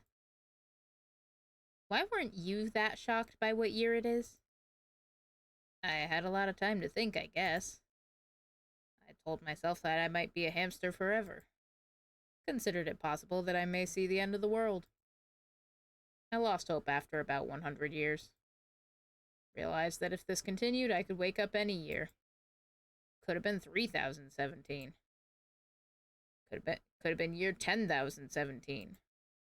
Anything if I just kept reappearing. Could have gone another 1,000 years without anything changing. 2017 seems relatively early now. Yeah, but this guy hasn't had the time I've had to think about all of this. Door to the bathroom opens up and Frankie begins to stumble outside. I didn't hear the toilet flush. He's either inconsiderate, 1950s toilets don't work how I thought they did, or he didn't actually go to the bathroom. I'm guessing it's that last one. He sits back down, his eyes still trying to focus on something. He gulps down the rest of his soda. Takes a breath. This is how I would have pictured the distant year 2000. Well, I stopped myself. It's been 17 years since 2000. I wasn't even a teenager. Seems like so long ago. Anything big I should know about? I guess the Cold War never heated up. That's good. Smoking's bad for you. How bad? Pretty bad. Oh. Can you die from it? Sometimes. Like, what are the odds? I don't know. Not good if you do it for a long time. Anything else? Technology is absolutely ridiculous. I guess that. I'd see my owners constantly sitting at weird flat television screens. It goes pretty deep. Give me an example. Instant mail. How?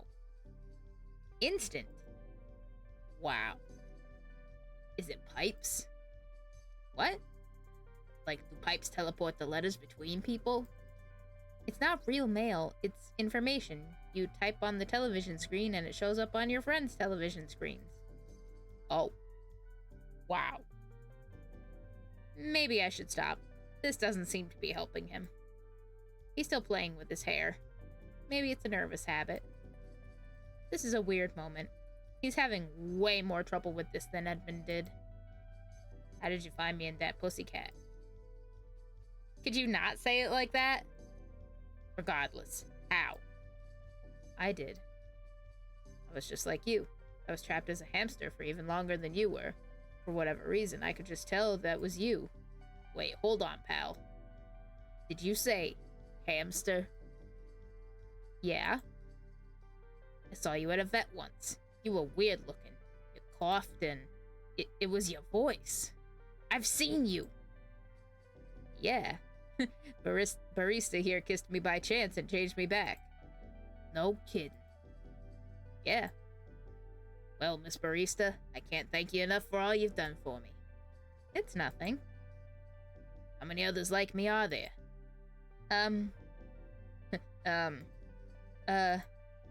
We don't know then?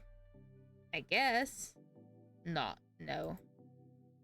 Sounds like those guys need help. Hold on, Frankie. I don't know if I can support more than you two. No need. I can take care of myself. I'll sleep out on the street if I need to. I won't be bothering you. Edmund and I already talked about that. Until we figure out a more permanent solution, you can stay in my room. I understand. But I really can take care of myself.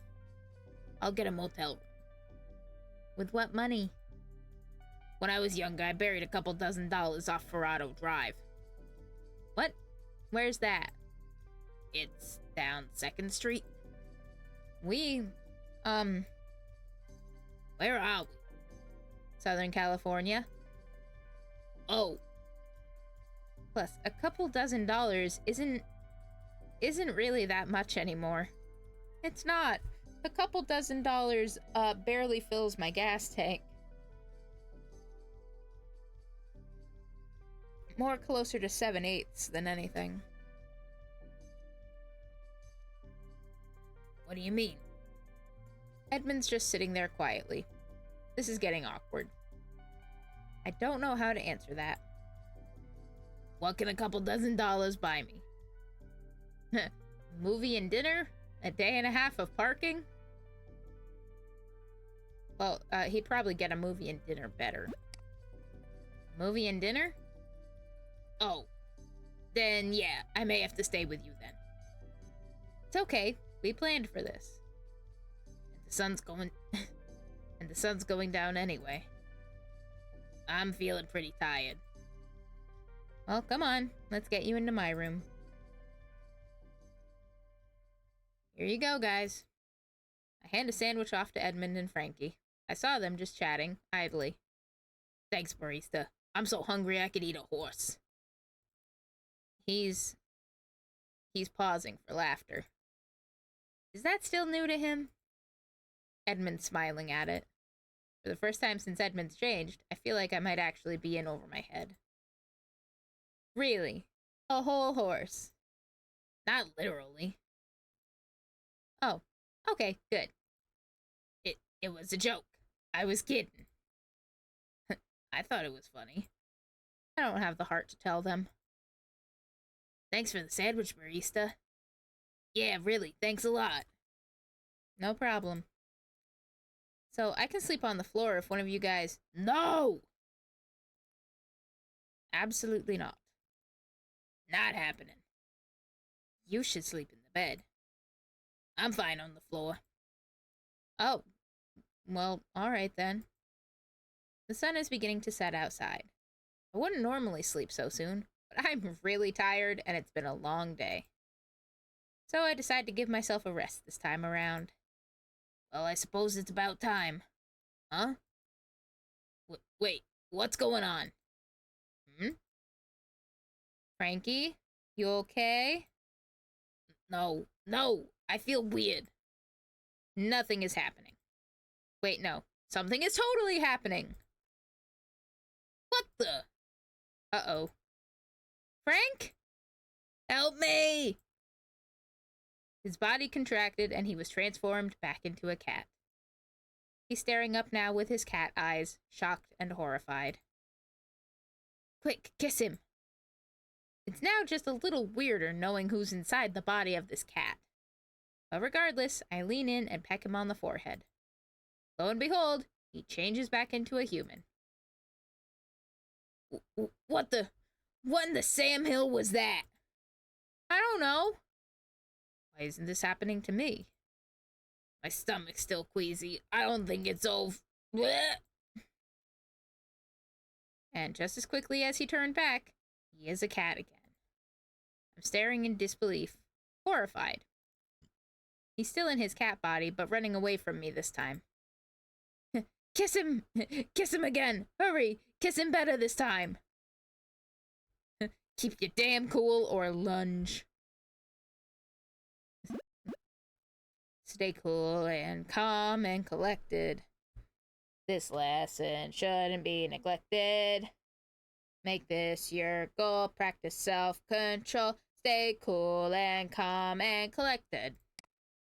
Give the situation a second to breathe before doing anything rash. Frankie, or rather Apollo, is staring at me, terrified. He clearly doesn't want to be kissed again. What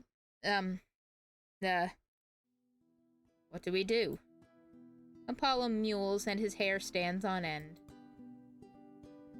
I don't know. Well, that seemed to happen when the sun was setting. It's nighttime now. Lunge! That's too late for that! Maybe it has something to do with the night. I don't know why it wasn't me. Me neither. Barista, this is bad. I can already tell why he's saying that. I'm feeling an intense sense of responsibility right now. Because they depend on me. Frankie's sad cat eyes are still staring directly at mine. He's looking to me for help, and I can't do anything. Edmund's looking at me with a horrified frown. I can't just leave this now. We've got to figure out what's happening to them. It's not nighttime at all, come on! Yeah. They can turn back at any time, then they need me to turn them human again. If I'm gone, they could be animals for years. This is bad. This is bad. I'm scared. Me too. Long silence persists after Edmund and I reassure each other a few more times that this is bad. 15 minutes of silent panic ensue. So, what now? Well, we sleep, I guess. We don't know if we can't change him in the morning. We sleep until then. What do you think, Frankie? Frankie's eyes have calmed. He's at unease and unable to rest. I have to leave, but I'm sticking around for him all day. Well, hopefully we'll get there soon. Hopefully it's tomorrow anyway. You can sleep in my bed if you want to. Frankie stares silently at the ground for a moment. After he's done thinking to himself, he walks past Edmund and jumps up onto my bed. He needs the place on my bed where my feet are supposed to go. This is so strange. I know. I don't know why I'm not changing. Can you change at will? You mean, like, decide to become a hamster? No, I don't even know how I'd begin to do that. Think hamster thoughts. Well, like pellets. Yeah. You will, trust me. Okay, I trust you. I already tried that, like, all day. So I got up, grabbed Edmund some blankets and a pillow. Looked around the house to see if my parents returned. They had not yet, so I went downstairs and grabbed a mattress. Dragging the mattress up to my room took a couple of minutes. In between leaving my room and coming back, Frankie had drifted off to sleep. A ray of moonlight sat on his body, and he was snoring lightly, barely audibly.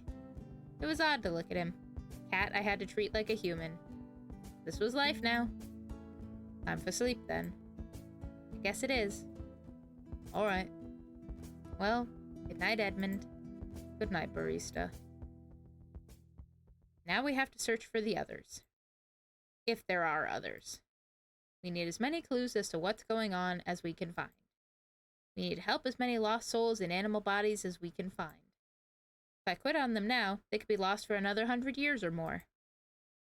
The point where I could have decided that I didn't want any part of this has long passed. That makes me sad. And scared. I never expected to kiss a prince back to life, never expected to be swept off my feet and taken to a life of comfort and ease. But I double wasn't expecting to be swept off my feet and taken to a life of arduous responsibility and horrifying consequence.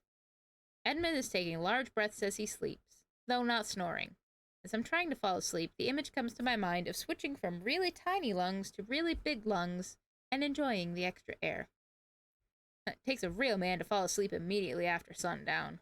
Listen, my partner, if you get him seated remotely comfortably, he can be out in, like, not even a couple of minutes.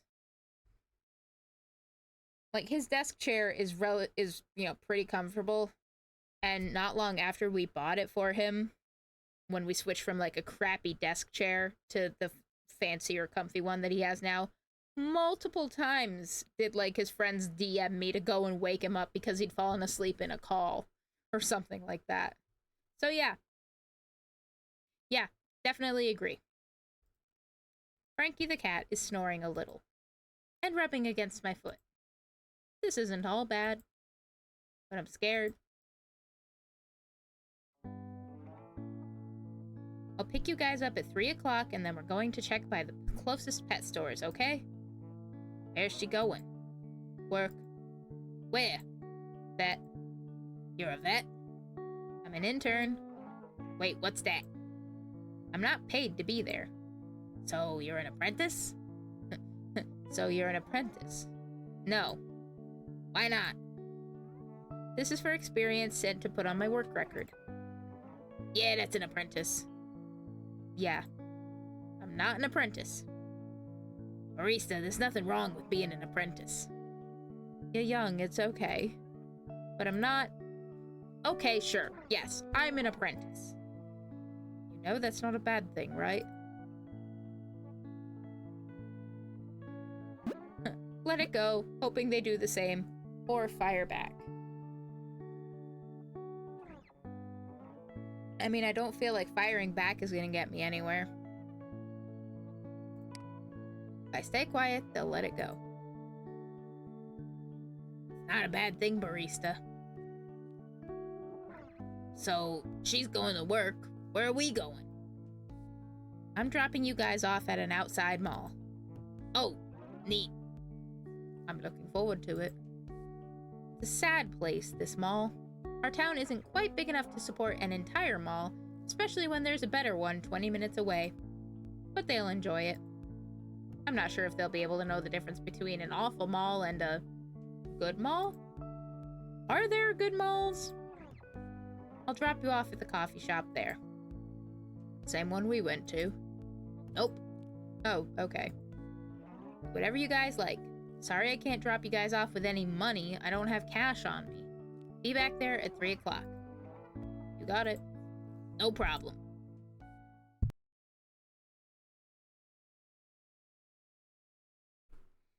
Okay, here. This place, 3 o'clock. You got it, barista. Whatever you say. They're giggling to each other as I leave. I wonder what they're laughing at. Slow day. Slower than usual. My mind keeps drifting into uncomfortable places. Is there any chance I could pawn these guys off onto anyone else? I don't have the time for them. I'm sitting at my desk at the doctor's office, occasionally checking social media and reading comics. I should be doing something more, but I'm not. What if Edmund and Frankie get lost? What if they offend someone? Frankie probably doesn't know how to talk to women, judging by his earlier term of endearment. Oh my god, what if they got arrested? I should buy them a burn phone just so I can keep in touch. But with what money? We need that money for gas to go over to other pet stores to find more guys that I'm gonna have to take care of. Will I need to buy them burn phones too? Barista? Oh! Hi, doctor. Is everything okay? Yeah, I'm fine. What are you still doing here? I'm off at 3. It's 3:30. It's 3:30. What? My worst fear is that I'm going to have to wander the mall calling out Edmund and Frank like they're my children. They won't be at the place I left them. Then I'm going to have to run around the mall screaming. Then someone's going to say, "Excuse me, miss, are you looking for your children?" And I'll say, "No, it's 2 tall, attractive men who are from a distant time. They're my responsibility." And then they'll say, "Oh, look, there she is." Huh? Hey, barista. Hey there, you're late. Oh, hey guys, come on in. So, how was your day, guys? Oh, it was the bee's knees, barista. Me and Eddie here had a blast. I too had a lot of fun. Oh? Wow, that's good to hear. What'd you guys do? Oh my god, look at this! So, seeing as we didn't have any money, we went into coffee shop and we were all, "Hey there, sweetheart, any chance you could fix us up with some freebies?" Frank here is quite the ladies' man. And the gal behind the counter gave us free coffees. The servings were really small, but they were free. Were they samples? I don't know, but they were pretty tasty. I thought so too. So we went over to the ice cream place. Does not represent actual sample size. And Frank did it again. The little lady behind the counter had some odd piercings, but she was a real looker. He got us free spoonfuls of ice cream. I got sherbet. Yeah, Eddie's never had sherbet before. Wait a minute. And then he did it a 3rd time. Also does not represent actual sample size. New best friend! Oh my god, look at them. They're so fucking cute. Spoonfuls of gelato. They didn't have strawberry like I wanted at the ice cream place. But the French vanilla wasn't bad. He wasn't able to get us anything for free at the sandwich shop. It was a man behind the counter, so my charms fell on deaf ears, sadly. Free sandwiches would have been something else, let me tell you. And we spent the rest of our time trying on hats. Hat place just lets you try them on for free. Fancy that, huh? And that was our day. How was yours? Oh. It Was fine. Good. Glad to hear it, barista. Yeah. So we're just about up on our first stop. Here's my plan. There are 5 pet stores in town, 2 animal shelters, a store dedicated to puppies, and a nearby zoo. Over the next week, we'll check by all those places and find anyone we can. Edmund and Frankie both nod their heads in agreement. I want to do that in only a couple of days. Nodding. If I have to, I'll get my best friend Katie to help me out with the load. But only if things get ridiculous. If by the time we've scoured the entire town we still don't have any clue what's going on, well, I don't know. I'll have to do something. I understand. Me too. Here we are. First stop. Wonder if I'll be able to see a trapped person like I was able to with Eddie. I believe you will. I recall about a decade back I saw a dog that was also a person, but I don't know where they would be now. Well, alright then. Okay, Edmund, you go around the left while Frankie... There. They both point in the very same direction. I actually can't even see in that direction, and I'm not convinced they can either.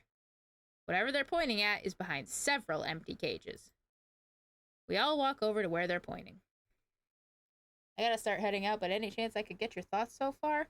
I am very much enjoying this. Like I said, I enjoy, like, the art style and everything. It's very... What's the word I'm looking for? It's kind of cozy. Oh, wait, I can stick a ref. So do you want me to keep going and then do thoughts? Because I'm down for either. Yeah, most of what I saw as far as the art goes beforehand was like the character models and stuff, which I thought were Jesus Christ. Which I thought were...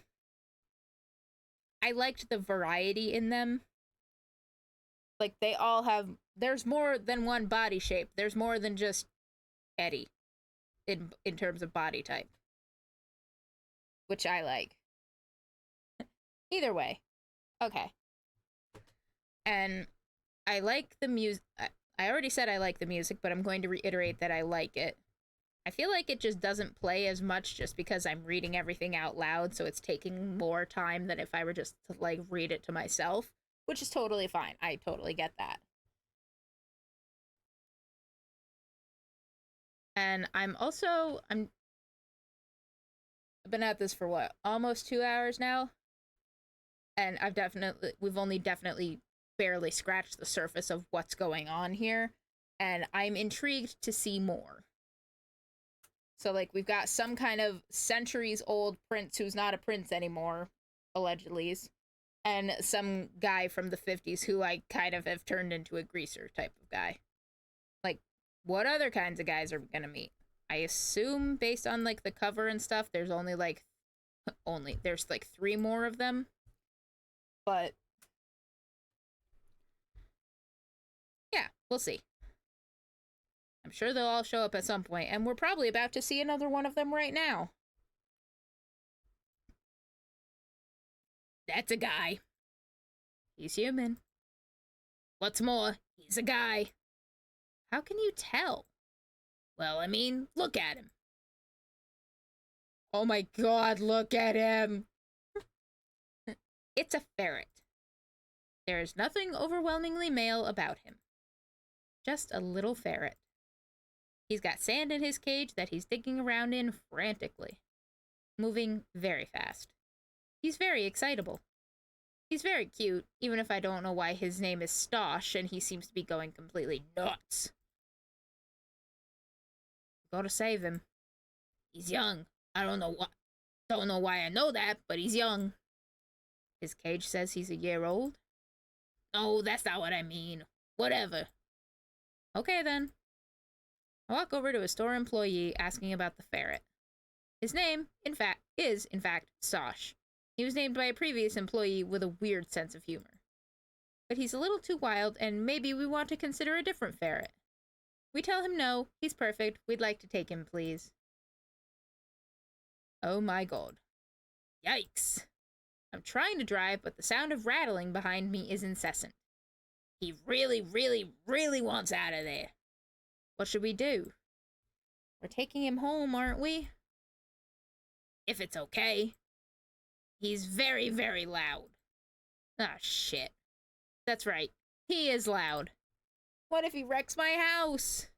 What if he wrecks my house as a human? Frankie, do you have the clothes ready? I do. We're pulling over. We've got to do this now. All right. Want me to hold him down? Yes. Okay, are you ready, Edmund? Ready. Oh, you ready, Frank? About as ready as a man holding down a ferret so a young lady can smooch it can possibly be. Ready. Edmund's finger is on the latch for the cage. Frankie's ready to grab him. I can't believe that my job in this horrifying little setup we've got here is to kiss this thing. But here we go. 3, 2, 1. Go! Edmund unlatches the lock. Frankie dives his hands into the cage. He begins to flinch at the numerous scratches that Stosh seems to be giving him. Got him! Frankie pulls out the ferret. His arms extend far away from his body. The ferret has naturally scratched all the way down Frankie's arms. As Frankie brings it closer to my face, my heart freezes up. This thing is almost certainly going to scratch my face off. I tell myself not to think. Not to dwell. Just do it. Do it. Just do it! I launch my head toward the ferret. Chapter 3. Kyle Yang.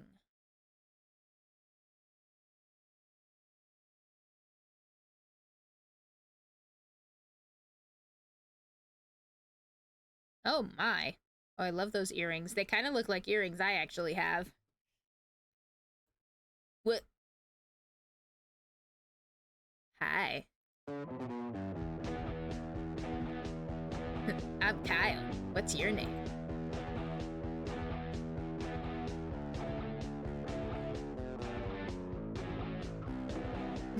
Rationalize the situation baselessly, stammer like an idiot, or note the relative quality of his breath.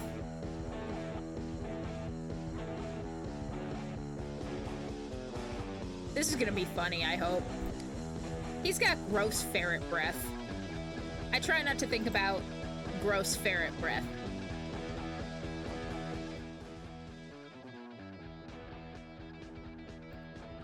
I'm definitely thinking about it. I'm half enticed by this out-of-nowhere impromptu makeout session, half wishing that he'd back up about 3 feet. Miles, maybe. Excuse me, could... Hey, jerk! Hands off the lady! I'm sorry. Can I help you, big guy? No, but you can explain yourself to a friend here. Oh? Kyle's eyes turn back to me, then back to Frankie. This lady here? Yeah. Okay then, Tidy, whatever you say. He looks back toward me, his eyes laced with confusion and a slight annoyance. Well, I was a ferret. You kissed me. I changed into a human, and then we were making out. He then looks back over to Frankie. That's all I can remember. Care to fill in any gaps, tough guy? You making fun of me, asshole? Yeah, a little. Try not to take it so personally. Kyle walks over, grabs Frank's hand, and shakes it firmly and wildly before he's able to react. Name's Kyle Yang. It's a pleasure. Gotta go, bye. Well, thank you for stopping in, Detective Spooky. I am really enjoying this. So, thank you again very much for this. For making it and, you know, the whole giveaway thing you did. Enjoy the rest of your night. Day, night, what? Enjoy the rest of your time zone. Thanks for stopping by. I do appreciate it. I'll probably be continuing this again at some point in the future. Like I said, I am invested. Why does this energy drink taste like ass? He looks back over to me as if I'm an afterthought. In all seriousness, though, sorry if I startled you. It wasn't my intention.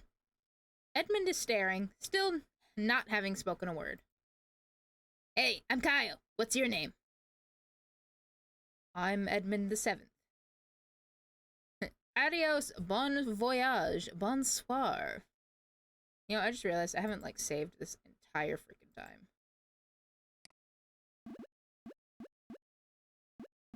Okay, good. There are autosaves. Yay!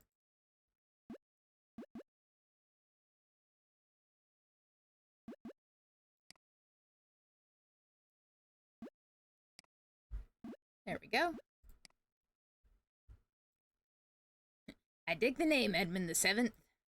It's regal and, like, I don't know, princey. And I don't believe I got your name, girly. What do you go by? I don't even think I have the capacity to be offended by girly right now. This guy's a tornado. Barista. Name's Kyle Yang. I may have already said that. So, thanks for saving me, barista. That was really cool of you. I didn't think I was gonna get out of that one. I mean, both the cage and the ferret body. You saw me digging, though, right? I was really close. Kept hitting bedrock, though. I'm kidding. It was plastic. I wasn't going anywhere without you guys. Yeah, you are welcome. You guys wouldn't happen to have any clothes on you, would you? Oh yeah. Frankie does. Wow, you guys thought of everything. He steps over to Frankie, just about half a head shorter than him. I didn't even have time to process that he was naked. And crazy. And crazy naked. He's got a slender body, lean and trimmed. He's also hot. I'd really like it if one of these guys turned out to be ugly. It would at least be easier to deal with. I'm hoping this isn't just some sort of horrible hot guy curse. Frankie's looking down on him like he's an ant, annoyed and flustered. Barista says you got some duds for me.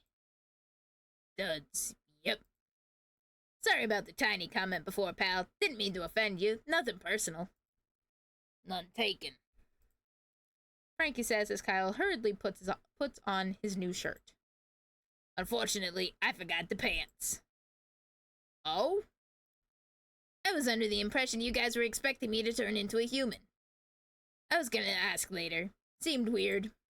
Yep, we sure were. Forgot the pants, though.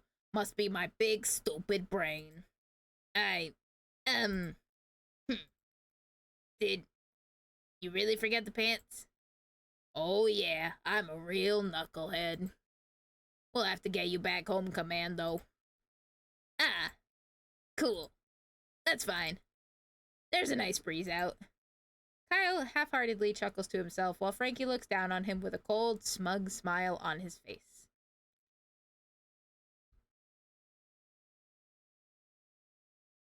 I mean, I think this is funny, and I want this twink obliterated.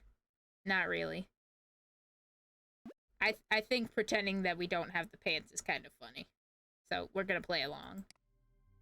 Hey, barista, I hope I'm not talking out of turn here, but you didn't happen to have any pants on you? Nope, that was Frankie's duty, not mine. Isn't that right, Tiny? Sure seems like the case, girly. Oh, right. Cool. He looks towards Edmund for a moment, as if to his last bastion of safety. Edmund shakes his head nervously. Kyle sighs audibly. Alright then. Thanks, for saving me. Sorry for calling you girly. I wasn't thinking. That was an asshole thing to call you. My bad. Well, at least he has some sense of self-awareness. Apology accepted. Cool. Can I have some pants, please? Nope. Gotta get home pantsless. Understood. So where are we heading? My house. We'll explain everything on the way. Wait, no.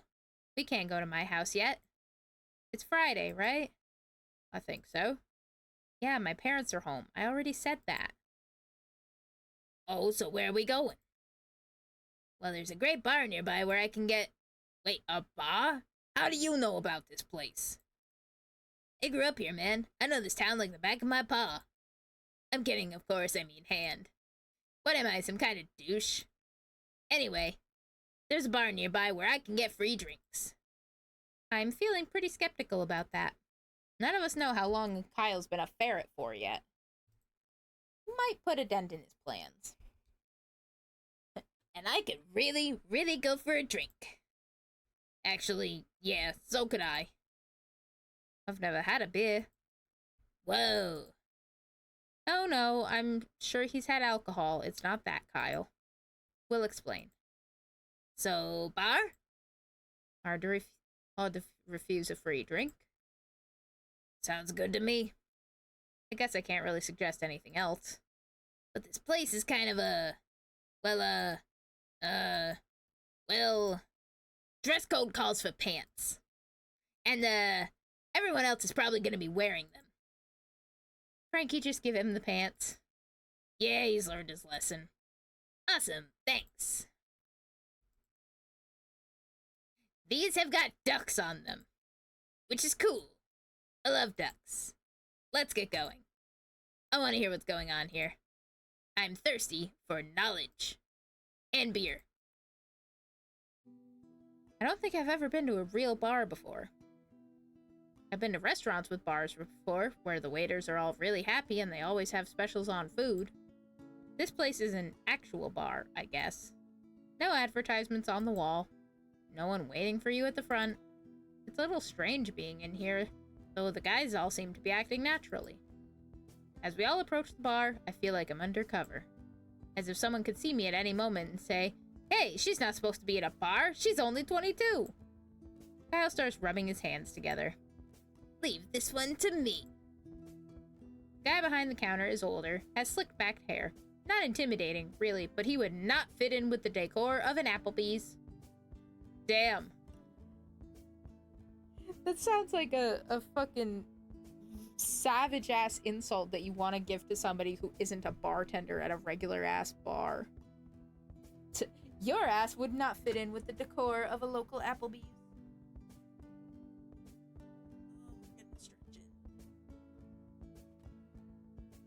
Ouch.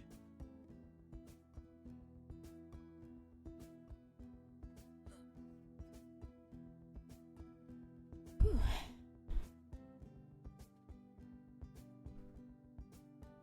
Hey there, how's it going? Not bad. Awesome, well, we're doing great. Glad to hear it. What'll it be? Actually, I was wondering if I could talk to, any chance that Foster's working tonight? Who? Uh-oh. No one. So, hey, we're good friends, right? What? We go back a long way, right? You and I? No. Yeah, I was good friends with Foster and wait, is Dougie still around? Who the fuck are you talking about? Dougie, he was a bartender, had red hair, wore these big thick shirts with, stuff on them. He'd get me free drinks occasionally, and I was wondering...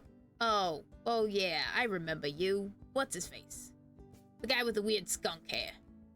Yeah, you and I have had some great times. Great times. Whenever you'd come in, everyone would start saying, "Oh, old skunk hair." Everyone loves him. And his... skunk hair. Let me guess. One on the house? That. Yeah, that.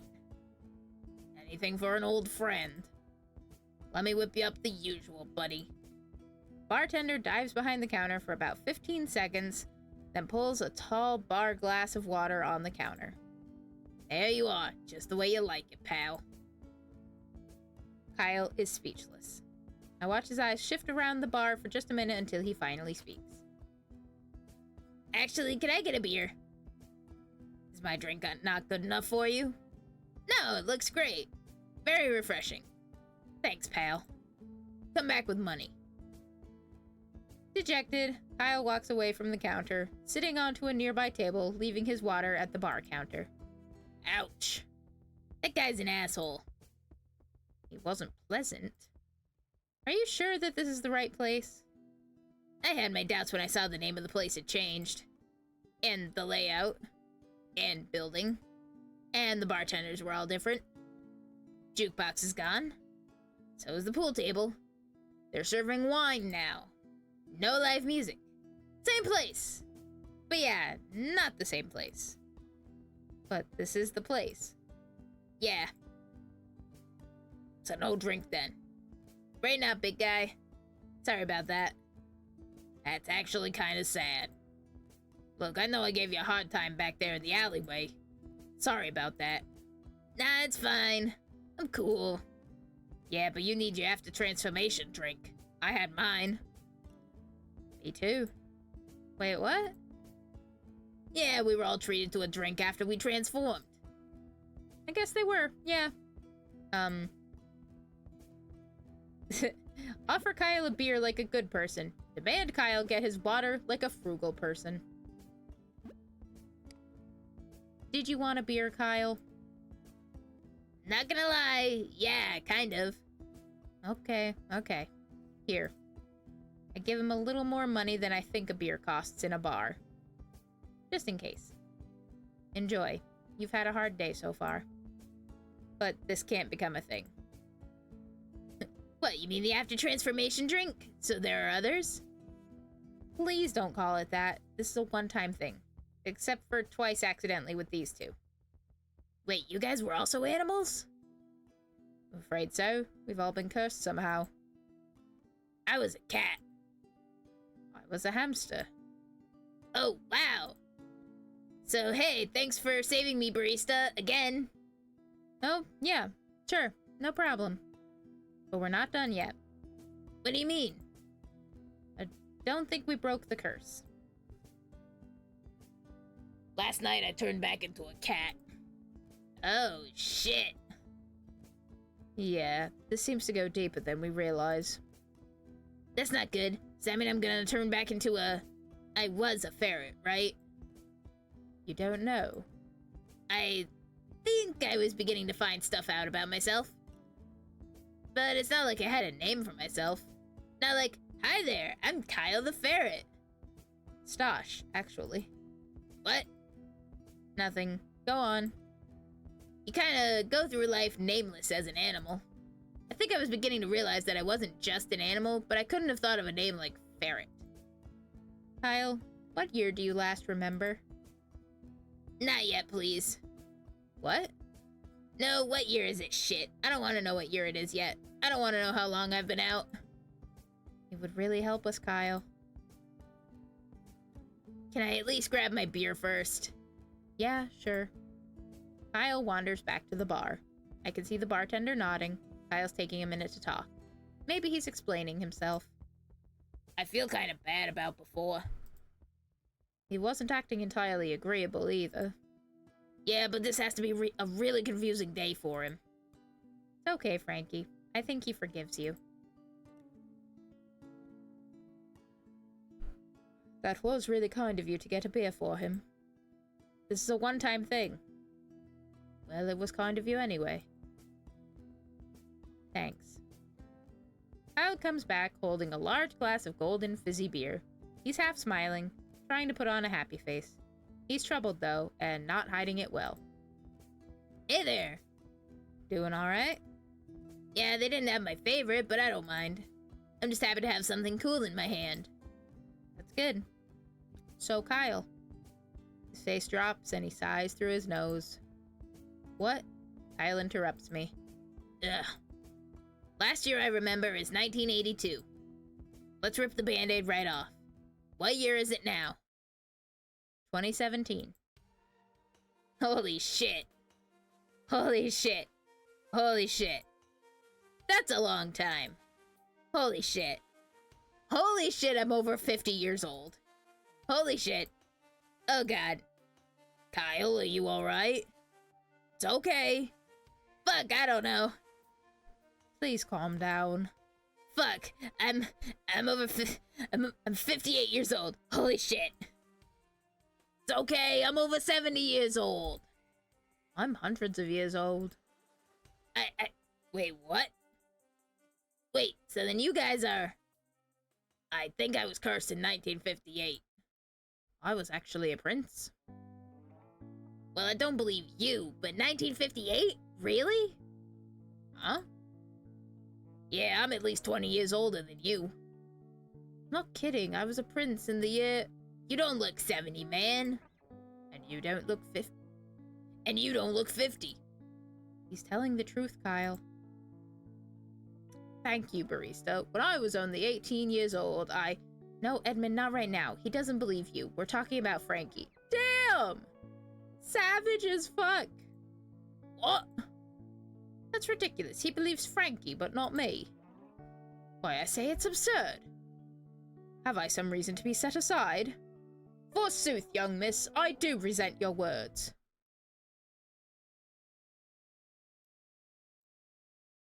I apologize. That... Huh. 70's a lot of years, Frankie. Yeah, you're telling me. I guess I feel a little better. Glad to hear it, guys. I'm sorry, I didn't make things weird, did I? Eddie, do you maybe wanna sit in inning out? What? Cool off, pal. Just a minute. Everything's cool. We're all friends here. Just maybe sit this one out. Oh, okay. So how did you find us, barista? Can you, like, see people who have been cursed? Actually, when I first found Edmund... Oh, criminy. What? Oh, go.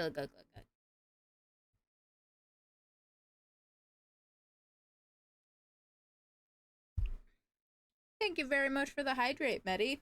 I appreciate it. Hope you're doing well tonight. I'm also gonna take an unwarranted stretch because I've been shrimping like a motherfucker.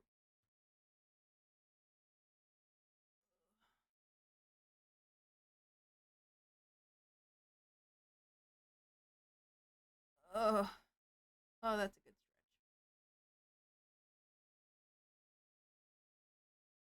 Woo. Yeah, thank you for popping on in with the hydrate.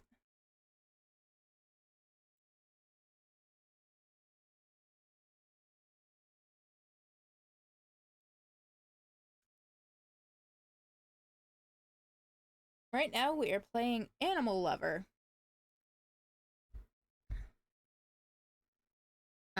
Basically, there's a bunch of guys who've been transformed into animals at various points in time in their lives.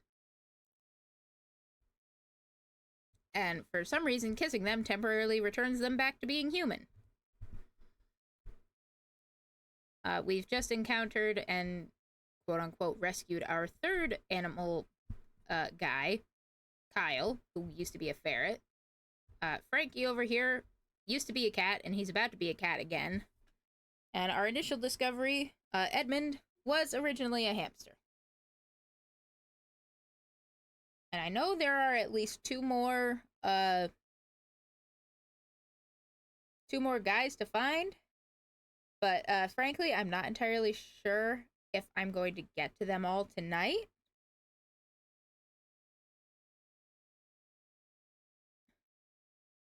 Because visual novels are hard. Well, they're really not, but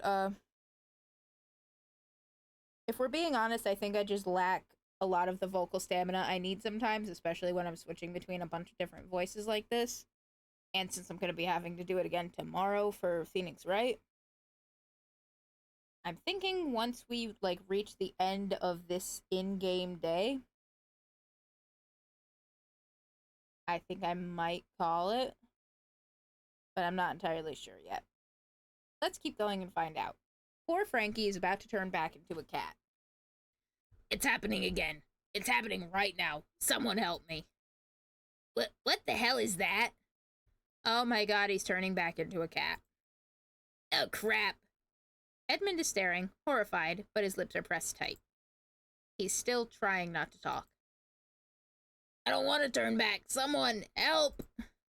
We've got to get him out of here. We push Frankie outside and into an alleyway. Nighttime again. Why on earth? Oh my god, Edmund, you can talk. It's fine. Okay. I don't know what's going on. Am I going to change too? We don't know. It's just been Frankie so far. Oh.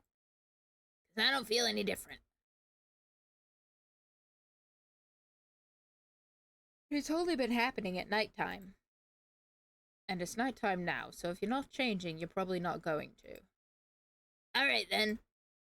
Frankie is now, once again, completely a cat. Kyle stares down at him, his mouth hanging agape. Well, isn't that just the damnedest thing? Apollo comes up to me, letting me pick him up. In a dirty bar alley, things have once again calmed down. We have half-full beers sitting in the bar. I guess we're just leaving them behind. It's getting late. I'm gonna call my parents, see if they're home. Why? We're staying at her house. She's keeping strange men in her room, and her parents might not approve of us. They don't know? We're a little hard to explain. Oh, barista, I don't need a place to stay. What? Yeah, I'm good on the streets. Trust me, I've done it a lot. Why do all of you guys offer to sleep on the streets? No, I'm not letting you guys sleep on the streets. I've done it before, barista, really. Okay. I'm growing tired of this. Time to lay down the law. I need you guys to stop being so self-sacrificing. I appreciate it, but it's exhausting.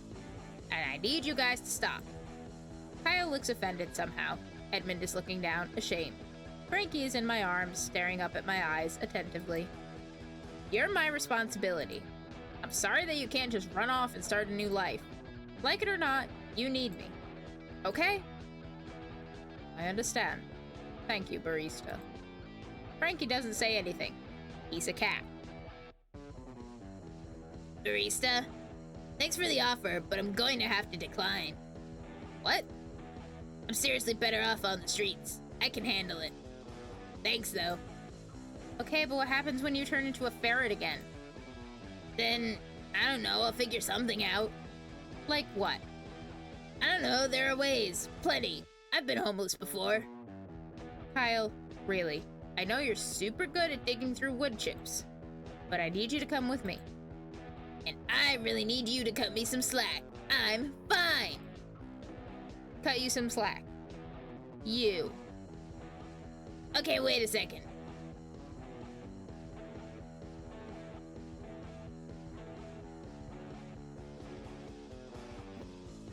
Now, you know what? We're really gonna smack him down. Use his goddamn brain. Kyle, I appreciate that you're confused and you just got done being a ferret. That's gotta really suck. But please consider the consequences. I appreciate that you want to do your own thing. In any other scenario, that'd be totally cool. And if it turns out you're seriously never going to become a ferret ever again, then awesome. Can you please stick around until we know, though? Alright, yeah, fine. I understand. Thank you, Kyle. Kyle is trouble. I can already tell. I was hoping that he'd be more helpful. What if every guy we find is completely clueless? What if I can't beat this curse? Sandwiches again. I hope they don't mind. Got some shredded deli meat for Frankie. Frankie's sitting on top of my desk away from the others, clearly skittish. Hey guys. Sandwiches again. Wait, again? Thanks, barista. Oh, yeah, thank you. No problem. So tomorrow we're going to check all of the other pet stores. We'll see if we can find anyone else. Sounds like a plan. Alright then. Cool. Time for lights out. Night, barista. Night, Frankie. Night, Frankie. Night, Edward. Edmund. Good night, Kyle. Frankie. Barista. Night, guys. Asleep. Despite everything that happened, I slept pretty soundly last night. Don't know if that'll happen tonight. Kyle's strange and not very helpful so far. I think I see something good in him, but I can't tell. I hope he surprises me. He freaked out even more than Frankie did. I hope it doesn't continue. I'm close to breaking down every time one of them fights me. I'm reminded of how complicated women are supposed to be. Bullshit. If these guys aren't complicated, I don't know who is. Should I really be trying so hard to help them? Could they really make it on their own like they keep insisting they can? I don't think so. I probably shouldn't tell them that.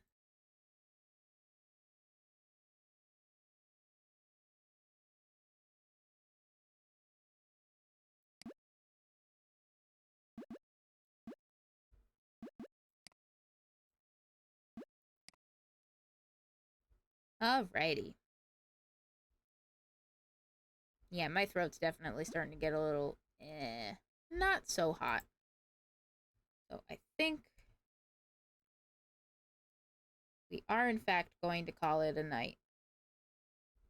I am enjoying this immensely.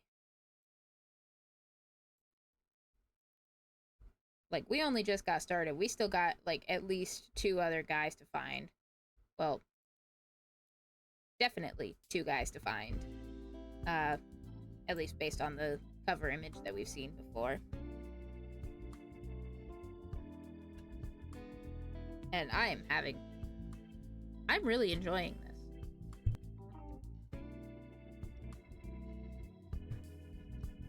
Who knows, maybe once we finish Phoenix Wright, which will either be tomorrow or on Monday, for the few streams that we're gonna be having before my trip, maybe we'll do some more of this instead. Or maybe we'll have some What the Heck Wednesday and continue with this. I don't know. Either way, I would like to continue this. But we'll burn that bridge when we get to it.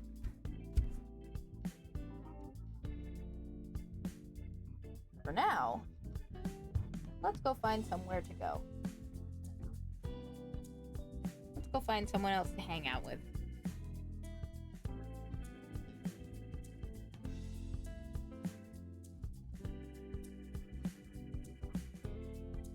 Let's see. Let's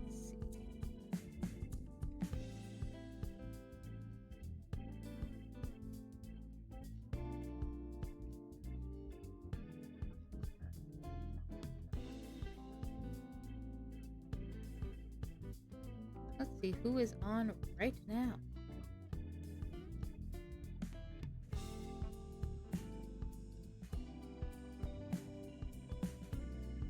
Let's see who's on and let's see what they are doing.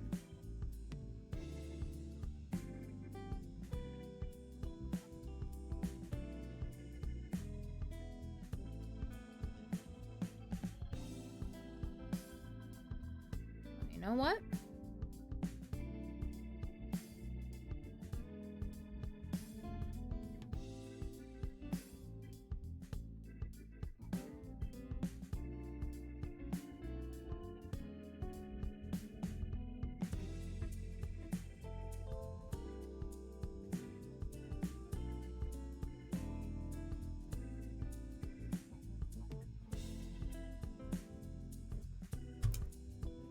Let's go.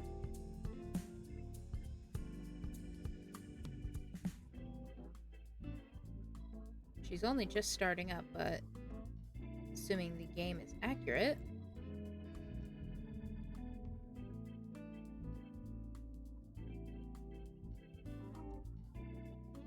In light of there being Silksong news tomorrow, evidently according to Team Cherry's official Twitter,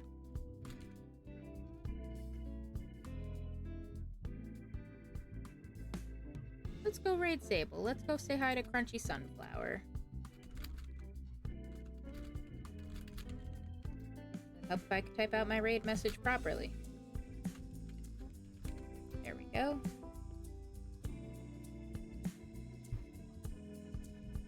Drop in with the Café raid. Yep, it looks like she will in fact be playing some Hollow Knight. Which, like I said, in light of Silksong news tomorrow morning. Well, tomorrow morning my time. I think about 8 hours from now, if I remember what their Twitter said correctly. Whatever. Point is, Silksong news tomorrow. Of some sort.